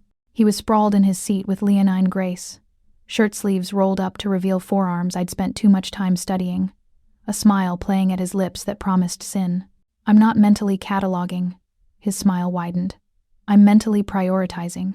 The heat in my cheeks intensified. "Yejoon, say it again." He leaned forward, elbows on his knees, and suddenly the space between us felt charged. "Say my name like that, half prayer, half warning. It makes me want to show you exactly why you should be warning me. We're supposed to be focused on finding Zach." I tried, but my voice lacked conviction. "I can multitask." He stood, crossing to my seat with predatory intention. His hand found the armrest beside my head, caging me in. "I can plan to destroy your ex-fiancé, while simultaneously imagining what you'll sound like when you stop saying my name as a warning and start saying it as a plea." My breath caught. This version of Yejoon, playful, hungry, unrestrained by the careful control he usually maintained, was devastating. "You're supposed to be a terrifying mafia boss." "I am a terrifying mafia boss." His free hand traced the line of my jaw, thumb brushing my lower lip. "I'm just also a man who's been waiting a decade for you to look at me the way you're looking at me right now." "And how am I looking at you?" I whispered. "Like you might devour me first." His smile was wicked. "I'm very much in favor of that particular race." The pilot's voice crackled over the intercom, announcing our descent into Jakarta, and Yejoon pulled back with visible reluctance, but the promise in his eyes as he returned to his seat made it clear this was a postponement, not a cancellation. Jakarta hit like a wall of humid heat the moment we stepped off the plane. The private terminal offered some respite, but nothing could entirely escape the oppressive weight of tropical air and urban density. Yejoon's local contact, an Indonesian woman named Sari with sharp eyes and sharper instincts, briefed us during the drive to the safe house. Zach's holed up in a residential complex in Kemang expat area. Easy to blend in, lots of Western faces. Sari navigated Jakarta's chaotic traffic with the ease of long practice. He's been moving money through local exchanges, trying to cash out what he thinks you haven't frozen yet. "How long until he realizes it's all gone?" I asked from the back seat, pressed against Yejoon's side in the cramped sedan. "He already knows." Sari's smile was vicious. His last transaction attempt was declined 4 hours ago. Since then, he's been making increasingly desperate phone calls. "To who?" Yejoon's arm tightened around my shoulders, a protective gesture that had become reflexive. "Everyone. His sister, his mother, old college roommates. Anyone who might wire him money for a plane ticket." Sari pulled into an underground garage beneath a nondescript apartment building. "He's trapped, broke, and starting to panic." The safe house was utilitarian surveillance equipment, secure communications, enough weapons to stage a small coup. Min was already there, coordinating with local assets, his expression grim when he saw us enter. "We have a problem," he said without preamble. "The FBI picked him up an hour ago." The bottom dropped out of my stomach. "What?" Interpol red notice came through. Indonesian police grabbed him at a currency exchange in Menteng. Min pulled up footage on one of the monitors, grainy CCTV showing Zach in handcuffs, looking smaller and more pathetic than I remembered. "They're holding him at the embassy pending extradition." "Then we've lost him," I said, despair creeping into my voice. "The moment he's back in U.S. custody." "He's already made a deal," Min interrupted. "Turned state's witness. He's claiming you and Yejoon conspired to frame him, that you're the real masterminds behind the forgery ring." The rage was instant and consuming. He's doing it again, making me the villain while he plays victim. Not quite. Yejoon's voice was deadly calm, the kind of calm that preceded violence. This time he's implicating both of us, which means he's desperate enough to believe the FBI will protect him from me. Will they? I turned to face him, needing to see his eyes. Not even a little bit. His smile was cold. But it doesn't matter. He won't make it to testimony. The promise in those words should have terrified me. Instead, I felt savage satisfaction. There's more, Min said reluctantly. Your sister is with him. The world tilted. What? She's been in Jakarta the whole time. The FBI is offering her immunity in exchange for corroboration of Zach's story. Min showed me another image, my sister, visibly pregnant now, standing beside federal agents. They think they have enough to indict you both. I stared at the image of the sister I'd once loved, now carrying the child of the man who'd tried to destroy me, and felt something fundamental break inside me. Not heartbreak that required some remaining attachment. This was colder, cleaner, the final severing of a bond that had been fraying for years. I need to see them, I said, surprising myself with the steadiness of my voice. Gracie, Yejoon started, concern evident. I need to see them, I repeated, meeting his eyes.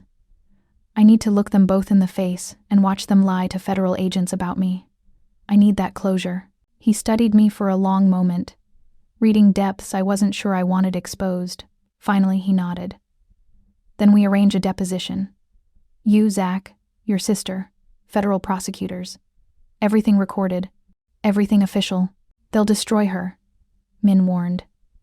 Zach's lawyers are ruthless. Good, I said, and meant it. Let them try. The U.S. Embassy's conference room was designed to be intimidating, all polished wood and government seals, with cameras recording from multiple angles.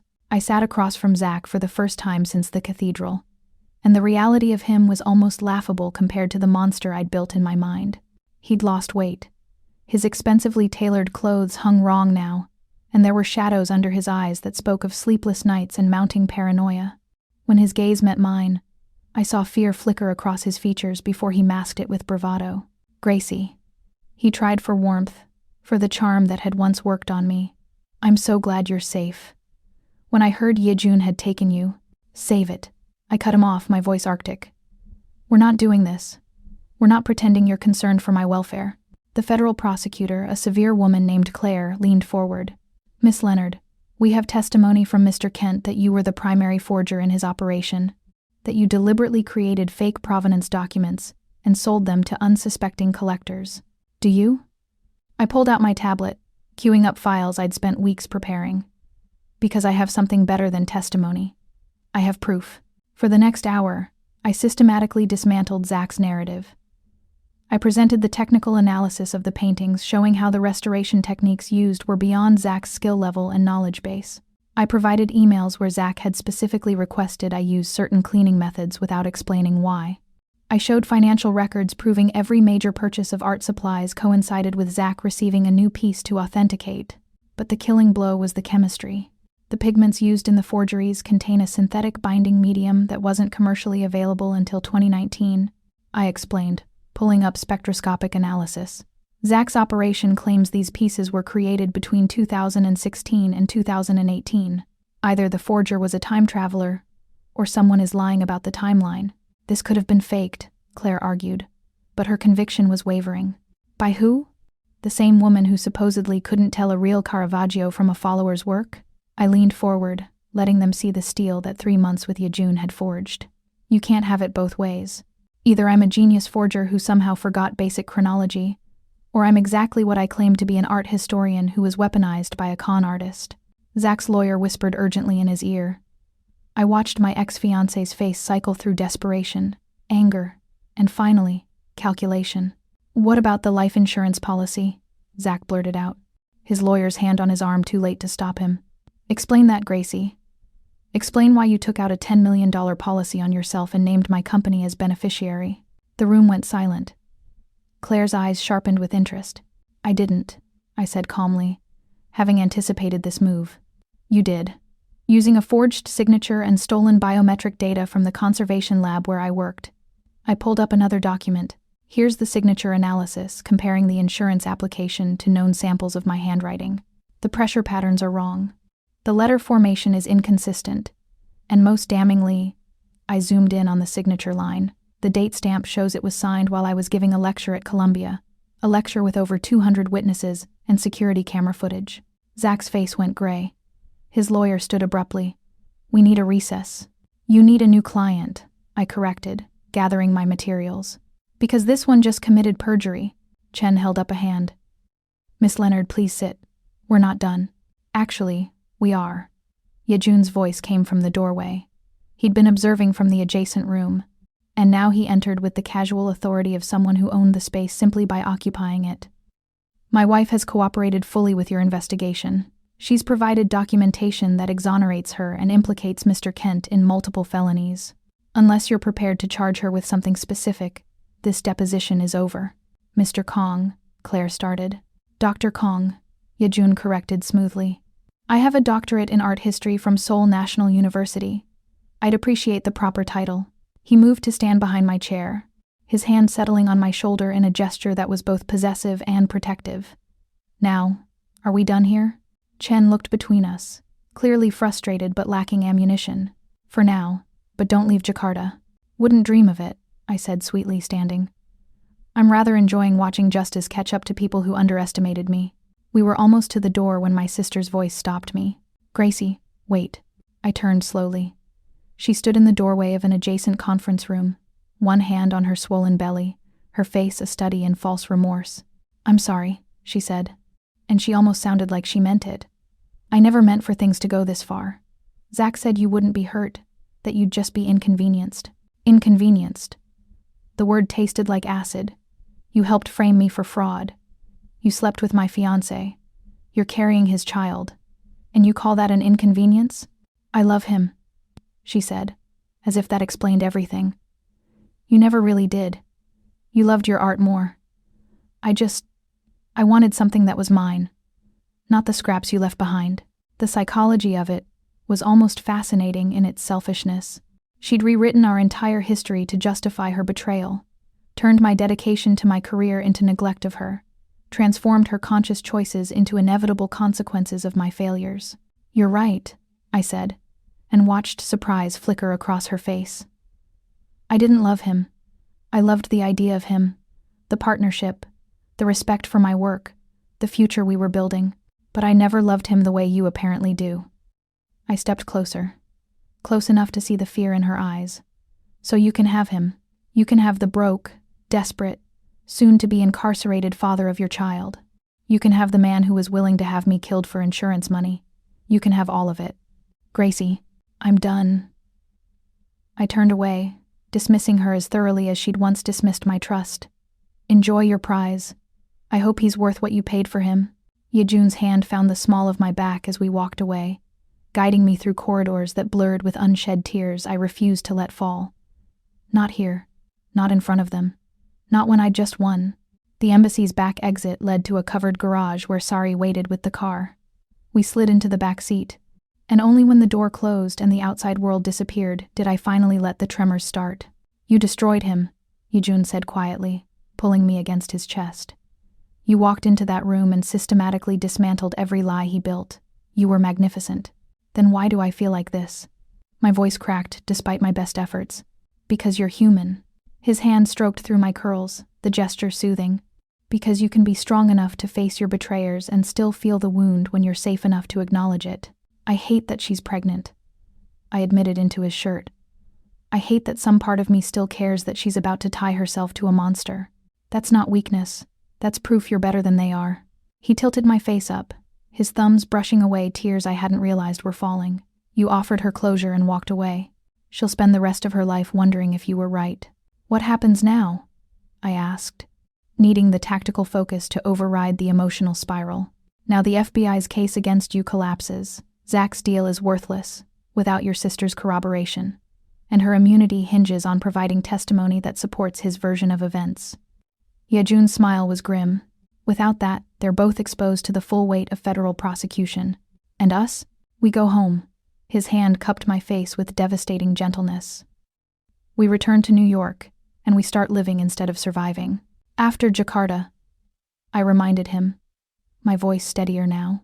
You promised after Jakarta. His eyes darkened with heat that made my breath catch. I did.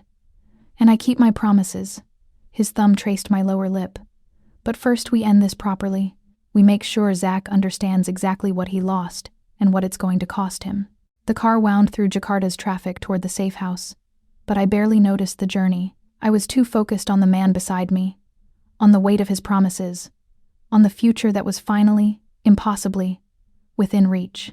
Jakarta might not be over yet, but Seoul's promise was getting closer with every mile. We returned to New York on a red-eye that felt more like a victory parade than a retreat.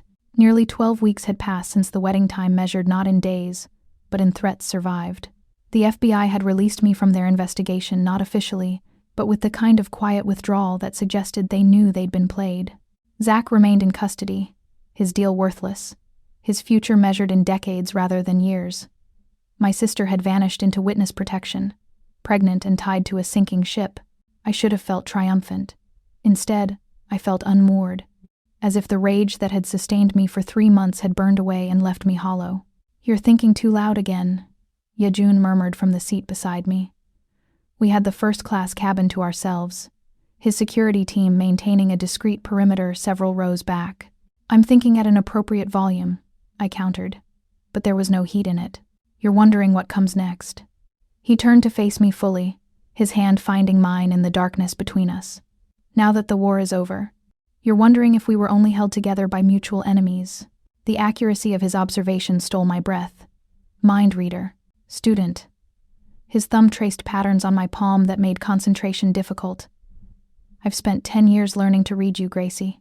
Your tells, your patterns, the way you retreat into academic language when you're feeling emotional. I don't." I started to protest, but he raised an eyebrow, and I heard myself. "Fine, maybe I do that." "The answer is no." His other hand came up to cup my face, turning me to meet his gaze. "We weren't held together by Zach. We were held together by recognition, the kind that happens once in a lifetime if you're lucky. The kind where you see someone and know, instantly and irrevocably, that they're going to matter." "You felt that 10 years ago?" I asked, needing to understand. "I felt that the first time I saw your work. When I actually saw you in person at a gallery opening 3 years before Zach. I knew I was in trouble." His smile was rueful. "I also knew you'd never look at me, never see past what I am to who I could be for you. So I waited. I invested. I hoped that someday circumstances would align." "That's insane," I whispered. "Completely." He leaned closer, his forehead touching mine. "But so is marrying a stranger to save her from federal prison. So is letting her live in your home without touching her for 3 months. So is falling in love with a woman who's been watching you like you might devour her first, and being desperately hopeful she wins that particular race." The confession hung between us, raw and terrifying and perfect. "Yejoon." His name came out broken. "Say it," he demanded, the words echoing his challenge from Seoul. "Tell me I'm not alone in this. Tell me the past 3 months weren't just survival strategy for you either. You're not alone." The admission felt like stepping off a cliff. "You're not alone, and I'm terrified. And I don't know how to do this when everything in my life has been lies and betrayals. But I want to try. I stopped, the words too enormous. "Say it," he commanded again, his voice rough. "I want you." It came out barely audible. "I want whatever this is between us. I want to stop running from it and see where it leads." His kiss was answer and celebration and promise all at once. Different from Jakarta's heat or Seoul's hunger, this was claiming with tenderness, possession with permission.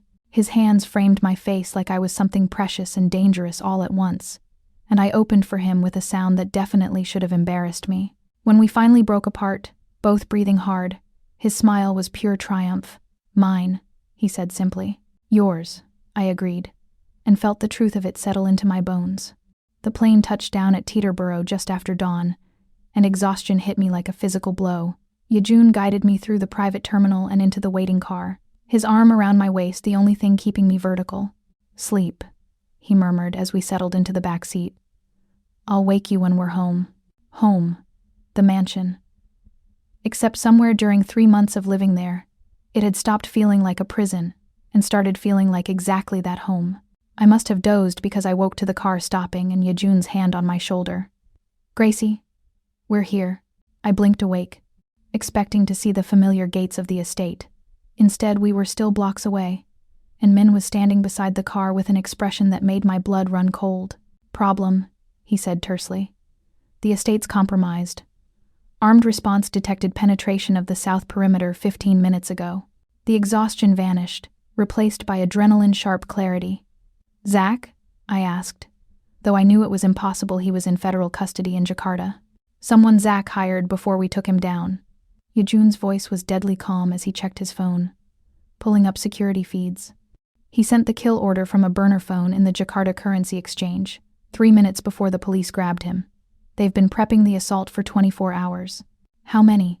I watched the feeds over his shoulder, figures in tactical gear moving through the gardens with military precision. 8 confirmed. Possibly more. Min was already coordinating with the security team. They're looking for something specific. They've bypassed the main house and are heading for the east wing. My wing. My rooms. They're looking for me, I realized. No.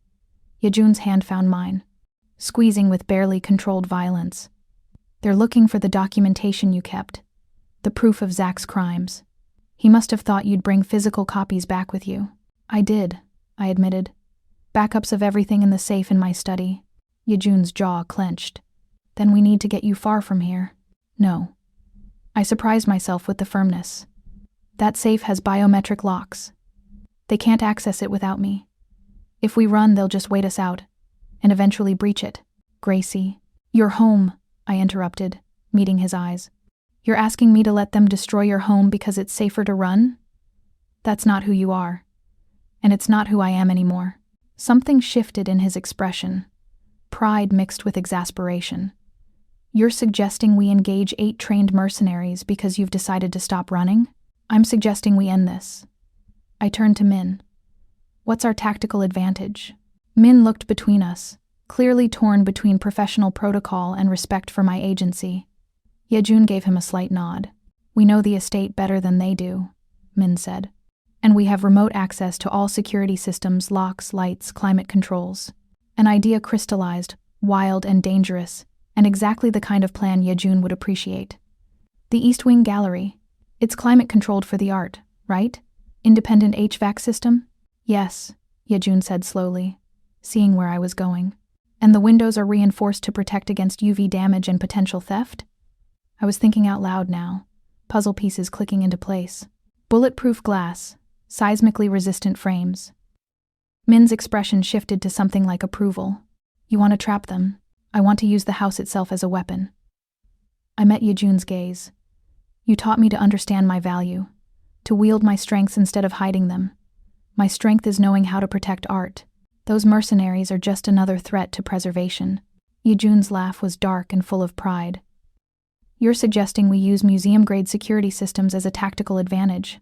I'm suggesting we show them what happens when they threaten things you've protected for a decade." I pulled up the estate blueprints on my phone, the ones I'd studied during weeks of insomnia. "Can we access the gallery's environmental controls remotely?" "Yes, but..." Min stopped as understanding dawned. "You want to create a hypoxic environment. Museums use oxygen deprivation to control pests and preserve organic materials," I explained, warming to the plan. "Lower the oxygen content in that wing below 15%. Museum-grade preservation systems disrupt barometric zones. Standard rebreathers don't compensate fast enough. And they'll have less than 2 minutes before they're unconscious." "That's insane," Yejoon said. "That's strategic." I met his eyes. "And it's non-lethal. They'll wake up with headaches and zip ties, not body bags. You've been spending too much time with me." But he was already coordinating with his security team, deploying them to secure the perimeter while we prepared the trap.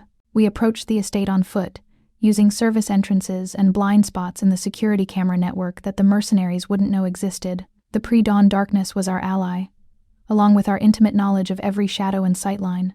"If this goes wrong," Yejoon started as we positioned ourselves in the control room adjacent to the gallery. "It won't." I pulled up the climate system interface, my hands steady despite the fear singing through my veins. "Trust me." "I do." His hand covered mine on the keyboard. "That's what terrifies me." The mercenaries reached the East Wing Gallery exactly as predicted, their tactical lights cutting through the darkness. 8 figures, professionally equipped, moving with the kind of coordination that spoke of military training. "Now," I whispered, initiating the lockdown protocol. The gallery's reinforced doors slammed shut with hydraulic certainty. The windows, already bulletproof, engaged their secondary security measures, effectively sealing the space. And deep within the mansion's infrastructure, the HVAC system began flooding the gallery with nitrogen-enriched air, systematically displacing oxygen. The mercenaries realized their mistake within seconds. Weapons trained on doors that wouldn't budge. Attempts to breach the windows resulting in fractured wrists as the reinforced glass held. Increasingly desperate radio chatter as they understood they were trapped. 2 minutes, Min said, watching his tablet. Oxygen saturation at 14% and falling. I forced myself to watch the feeds as the mercenaries began to succumb, first confusion, then panic, then the inevitable loss of consciousness as their bodies were starved of oxygen. It wasn't pretty. It wasn't painless. But it was justice of a kind. "That's 7. Yejoon counted as figures slumped to the gallery floor. "Where's the 8th? The answer came in the form of shattering glass, not from the gallery but from the conservatory where I'd worked for months. A figure in tactical gear, separated from his team, had found an alternate route. "Gracie, get down!" Yejoon moved with lethal grace, positioning himself between me and the threat, his weapon appearing in his hand with practiced ease. But the mercenary wasn't aiming for me. His weapon tracked toward the control panel, toward the system I'd just used to incapacitate his team. I acted without thinking. My hand slammed down on the emergency override, and every magnetic lock in the mansion disengaged simultaneously, including the one on the gallery door. The mercenary's eyes widened as he realized what I'd done. I'd freed his unconscious teammates, but I'd also activated every alarm and brought every security measure online. The mansion itself became a hunting ground, and we knew it far better than he did. Yejoon moved. One moment he was beside me. The next he'd closed the distance to the mercenary with inhuman speed.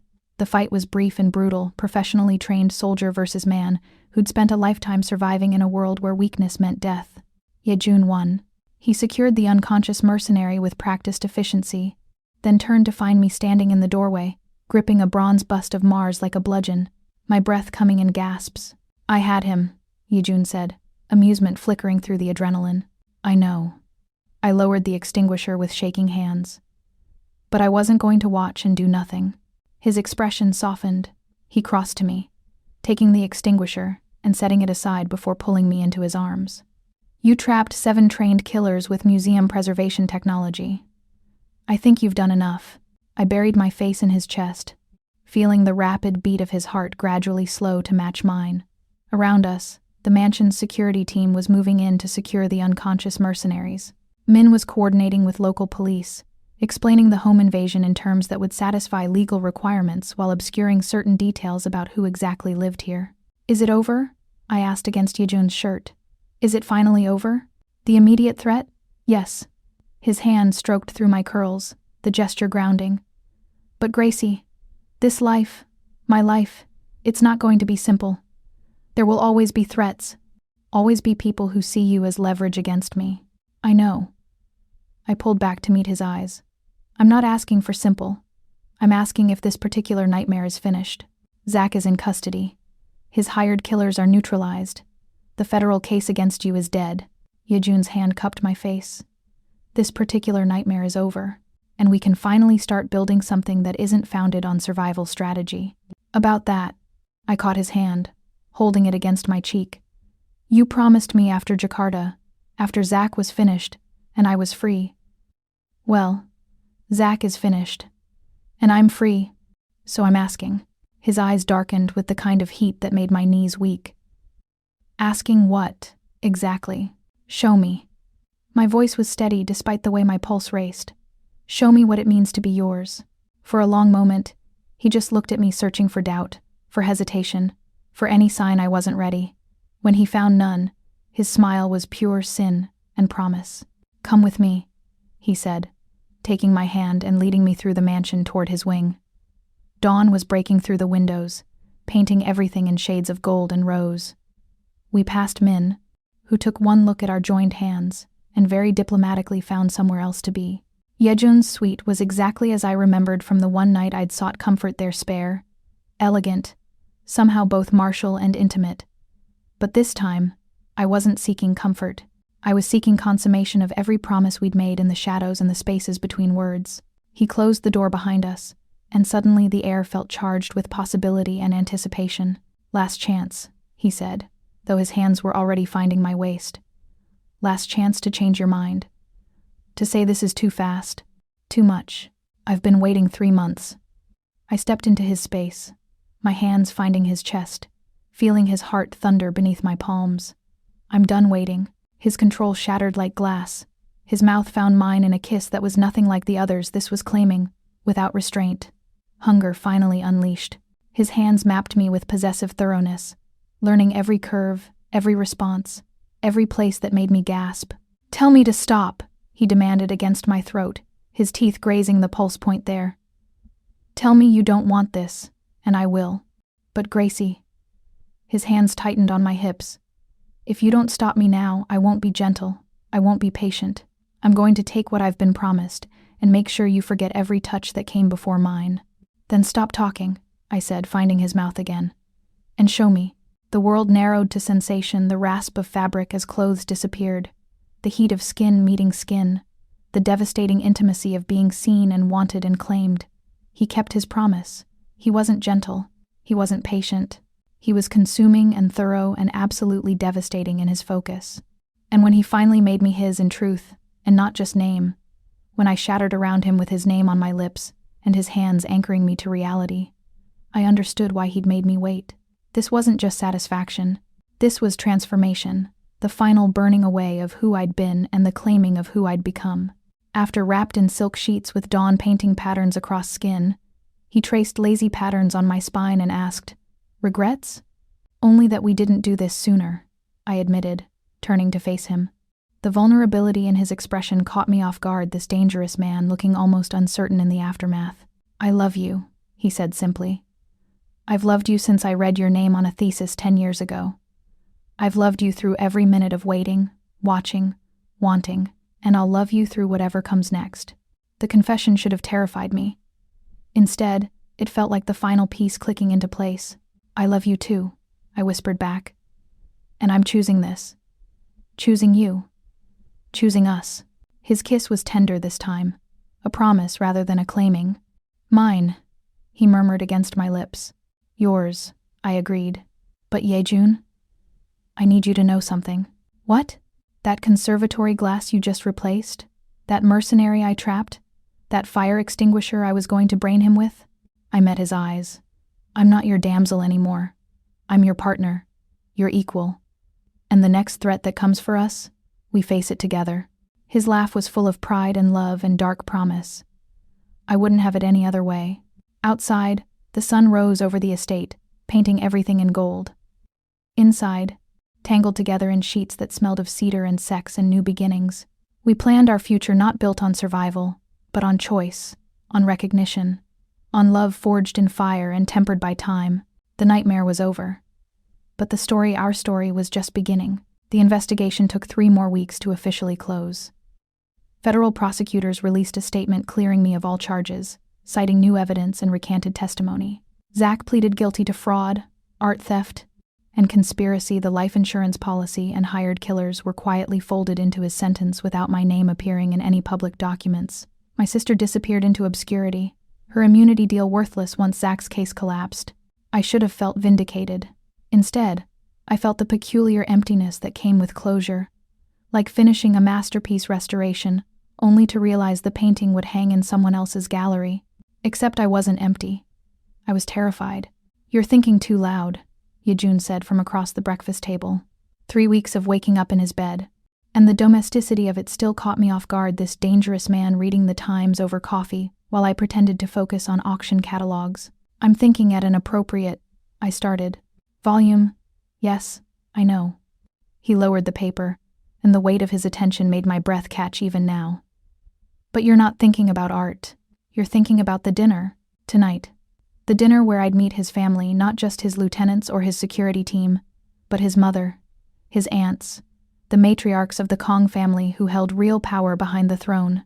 I'm thinking I don't know how to be what they expect," I admitted, abandoning the pretense of the catalog. "I'm not Korean. I'm not from this world. I'm the art historian you married to settle a debt, And now you're the woman I love, Yejoon interrupted, rising to move around the table. His hand settled on my shoulders, thumbs working the tension there.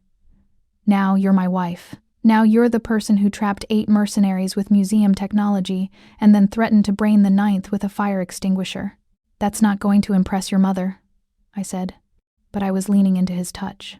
My mother, Yejoon said carefully, has survived 3 decades as the widow of a Kangpei boss. She'll respect strength far more than she respects traditional femininity. His lips found the shell of my ear. Trust me, she's going to love you. I wasn't convinced, but I nodded anyway. The dinner was held in the mansion's formal dining room, a space I'd never seen used, all dark wood and subdued lighting that somehow felt both elegant and vaguely threatening. Yejoon's mother arrived first, a small woman in her 60s with steel-gray hair and eyes that missed nothing. Mrs. Kong, I said, offering my hand. It's an honor to meet you. She ignored my hand and instead studied me with the kind of thorough assessment I'd only ever received from museum curators evaluating a new acquisition. Finally, she spoke in accented but precise English. You are not what I expected.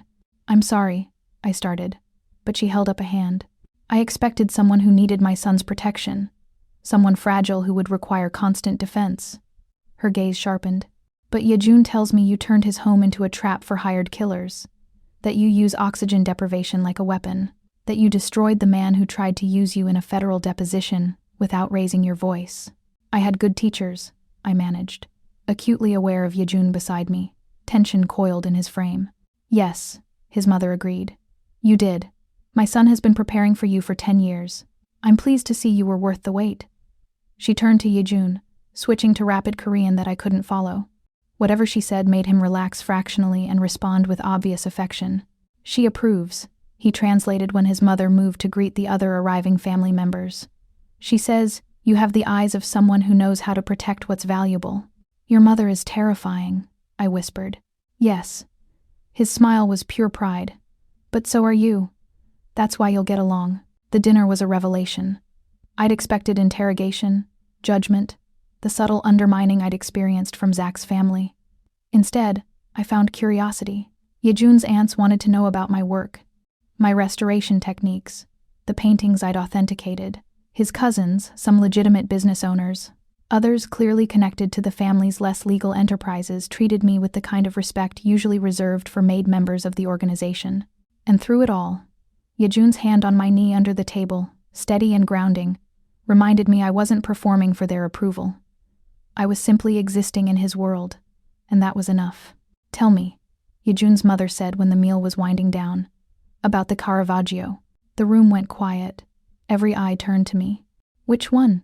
I asked carefully, knowing there were 3 in Yejoon's collection. The one you didn't know you were revealing. Her smile was sharp. My son tells me you spent 6 months carefully removing centuries of overpainting without realizing you were uncovering a lost masterpiece. That your ex-fiancé deliberately fed you false provenance to keep you from understanding the value of your own work. That's correct, I confirmed, unsure where this was leading. And now that you know? She leaned forward, and I felt the weight of her full attention. Now that you understand your genius was weaponized, what will you do with it? The question hung in the air, loaded with implications I was only beginning to understand. I'm going to do what I should have done from the beginning, I said slowly, the answer crystallizing as I spoke. I'm going to authenticate the truth.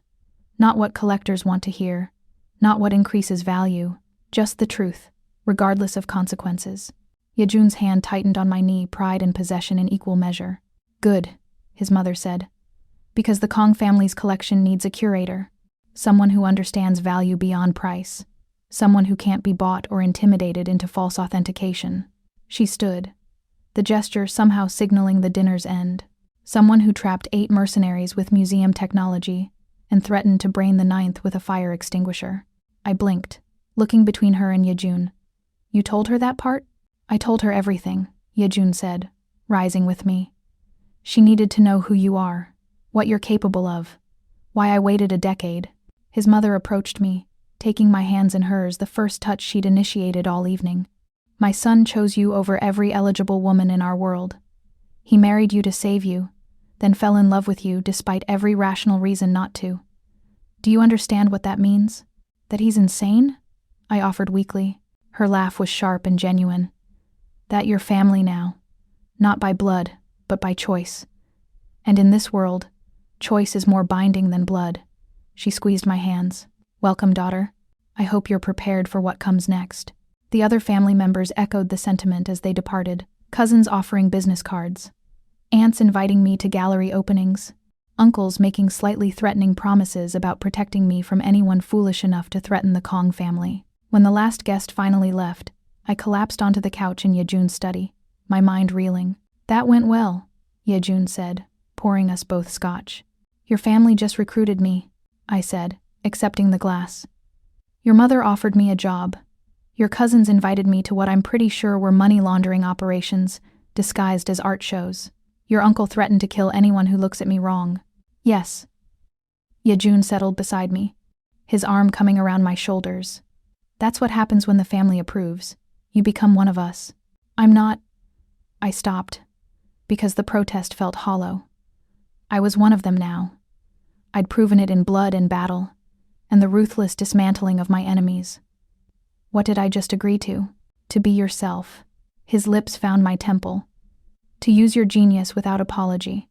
To protect what's valuable: art, family, truth. He paused. And to be my partner in every sense of the word, not the collateral bride, not the asset to protect. My equal. The word settled over me like a crown and a blessing and a burden all at once. There's something else, Yejoon said, and the shift in his tone made me pull back to see his face. Something I've been waiting to show you until I knew you were truly choosing this life. He led me through the mansion to a door I'd never seen opened hidden behind a bookshelf in the library, accessible only via biometric lock that accepted both our handprints. The door opened onto a staircase descending into darkness. Another vault? I guessed. A workshop. He flicked on lights, revealing a space that stole my breath. It was my restoration lab from the conservatory, but elevated to an impossible level. Equipment I'd only ever seen in major museums. Pigment libraries organized with obsessive precision. Climate controls calibrated to archival standards. And covering every available surface paintings. Dozens of them. Hundreds, perhaps. What is this? I moved through the space in a daze, recognizing pieces from art theft databases, from insurance claims, from the endless list of masterworks that had vanished over the decades. The Kong family's real collection, Yejoon said quietly. The pieces we've recovered from black market sales, from criminals who didn't know what they had, from collectors who prioritized possession over preservation. He gestured to the nearest painting, a Dutch still life in desperate need of restoration. They're stolen, Gracie, all of them, and they need to go home. Understanding crashed over me. You want me to restore them, to document them, to return them. I want you to save them. He moved to stand beside me, his hand finding mine. My father built this collection through theft and violence. I've spent the last decade trying to undo that damage, buying pieces back, recovering what I can. But I can't return them without proof of authenticity, without proper restoration, without someone I trust implicitly to do the work without corrupting it for profit. You want me to be your redemption, I breathed. I want you to be my partner in giving these masterpieces their truth back. His grip tightened. Every piece you restore and document, I'll return to its rightful home. Anonymous donations, no credit, no recognition, just the art, going back where it belongs. I stared at the workshop, at years of work stretching before me, at the impossible task of restoring and repatriating a collection that represented decades of crime. There's a Raphael, I said, having spotted it in the far corner. And I think that's the Vermeer that disappeared from the Gardner Museum. Yes, this is insane. But I was already calculating the work required, the techniques I'd need, the documentation that would be necessary. Completely, Yejoon agreed. But so is marrying a mafia boss to escape federal charges. So is falling in love with the man who's been watching you for a decade. So is building a life together that's founded on art and crime and redemption in equal measure. I turned to face him, this beautiful, dangerous man who'd saved me and claimed me and offered me a purpose I hadn't known I needed. I'll need proper ventilation, and better lighting in that corner, and someone who can source pigments without alerting the FBI. His smile was triumphant. Done. Anything else? Yes. I pulled him close, my hands fisting in his shirt. Promise me that every piece I restore and return, you'll stop calling it redemption. We're not erasing your father's crimes. We're just choosing something better. Something better, he echoed, kissing me with the kind of tenderness that still caught me off guard. I can work with that. We stood in that underground workshop surrounded by stolen beauty and the promise of restoration, and I understood finally what his mother had meant about choice being more binding than blood. I'd chosen this, the danger and the beauty, the crime and the redemption, the man and the mission. I'd chosen to be the queen of a kingdom built on shadows and art and the ruthless pursuit of truth. And God help me, I'd never been more certain of anything in my life. 3 months later, I stood in the Uffizi Gallery in Florence, watching museum staff carefully unwrap a painting that had been anonymously donated. The restoration documentation I'd provided was flawless enough to prove authenticity without revealing where the piece had spent the last 30 years. Yejoon stood beside me, just another wealthy tourist admiring the return of a lost Botticelli. His hand found mine, squeezing gently as the museum director gave a press conference about the miraculous recovery. 1 down, he murmured. 247 to go. 246, I corrected. The Vermeer goes back to Boston next month. His pride was palpable. My brilliant, terrifying wife. Your partner, I corrected, turning to meet his eyes. In crime, in redemption, in everything, he agreed, kissing me there in the gallery surrounded by masterpieces and tourists, and the promise of a future we were building together, not perfect, not simple, but entirely and irrevocably ours. Later, on the flight back to New York, I pulled out my tablet and updated my working list of restorations. Beside each piece, I'd noted not just the technical requirements, but the emotional cost, the history of each work, the families it had been stolen from, the justice that returning it would serve. What are you thinking? Yejoon asked from across the cabin, scotch in hand, watching me with that intensity that still made my breath catch. I'm thinking that I was wrong about something, I said, setting the tablet aside. That day in the cathedral, I thought I was just collateral damage, a tool someone else had used and discarded. And now I know I was never damaged. I was just incomplete. I met his eyes. I was a masterpiece, with centuries of overpainting, obscuring what was underneath.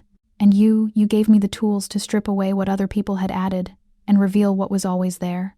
His smile was soft, rare, the kind he only showed when we were alone.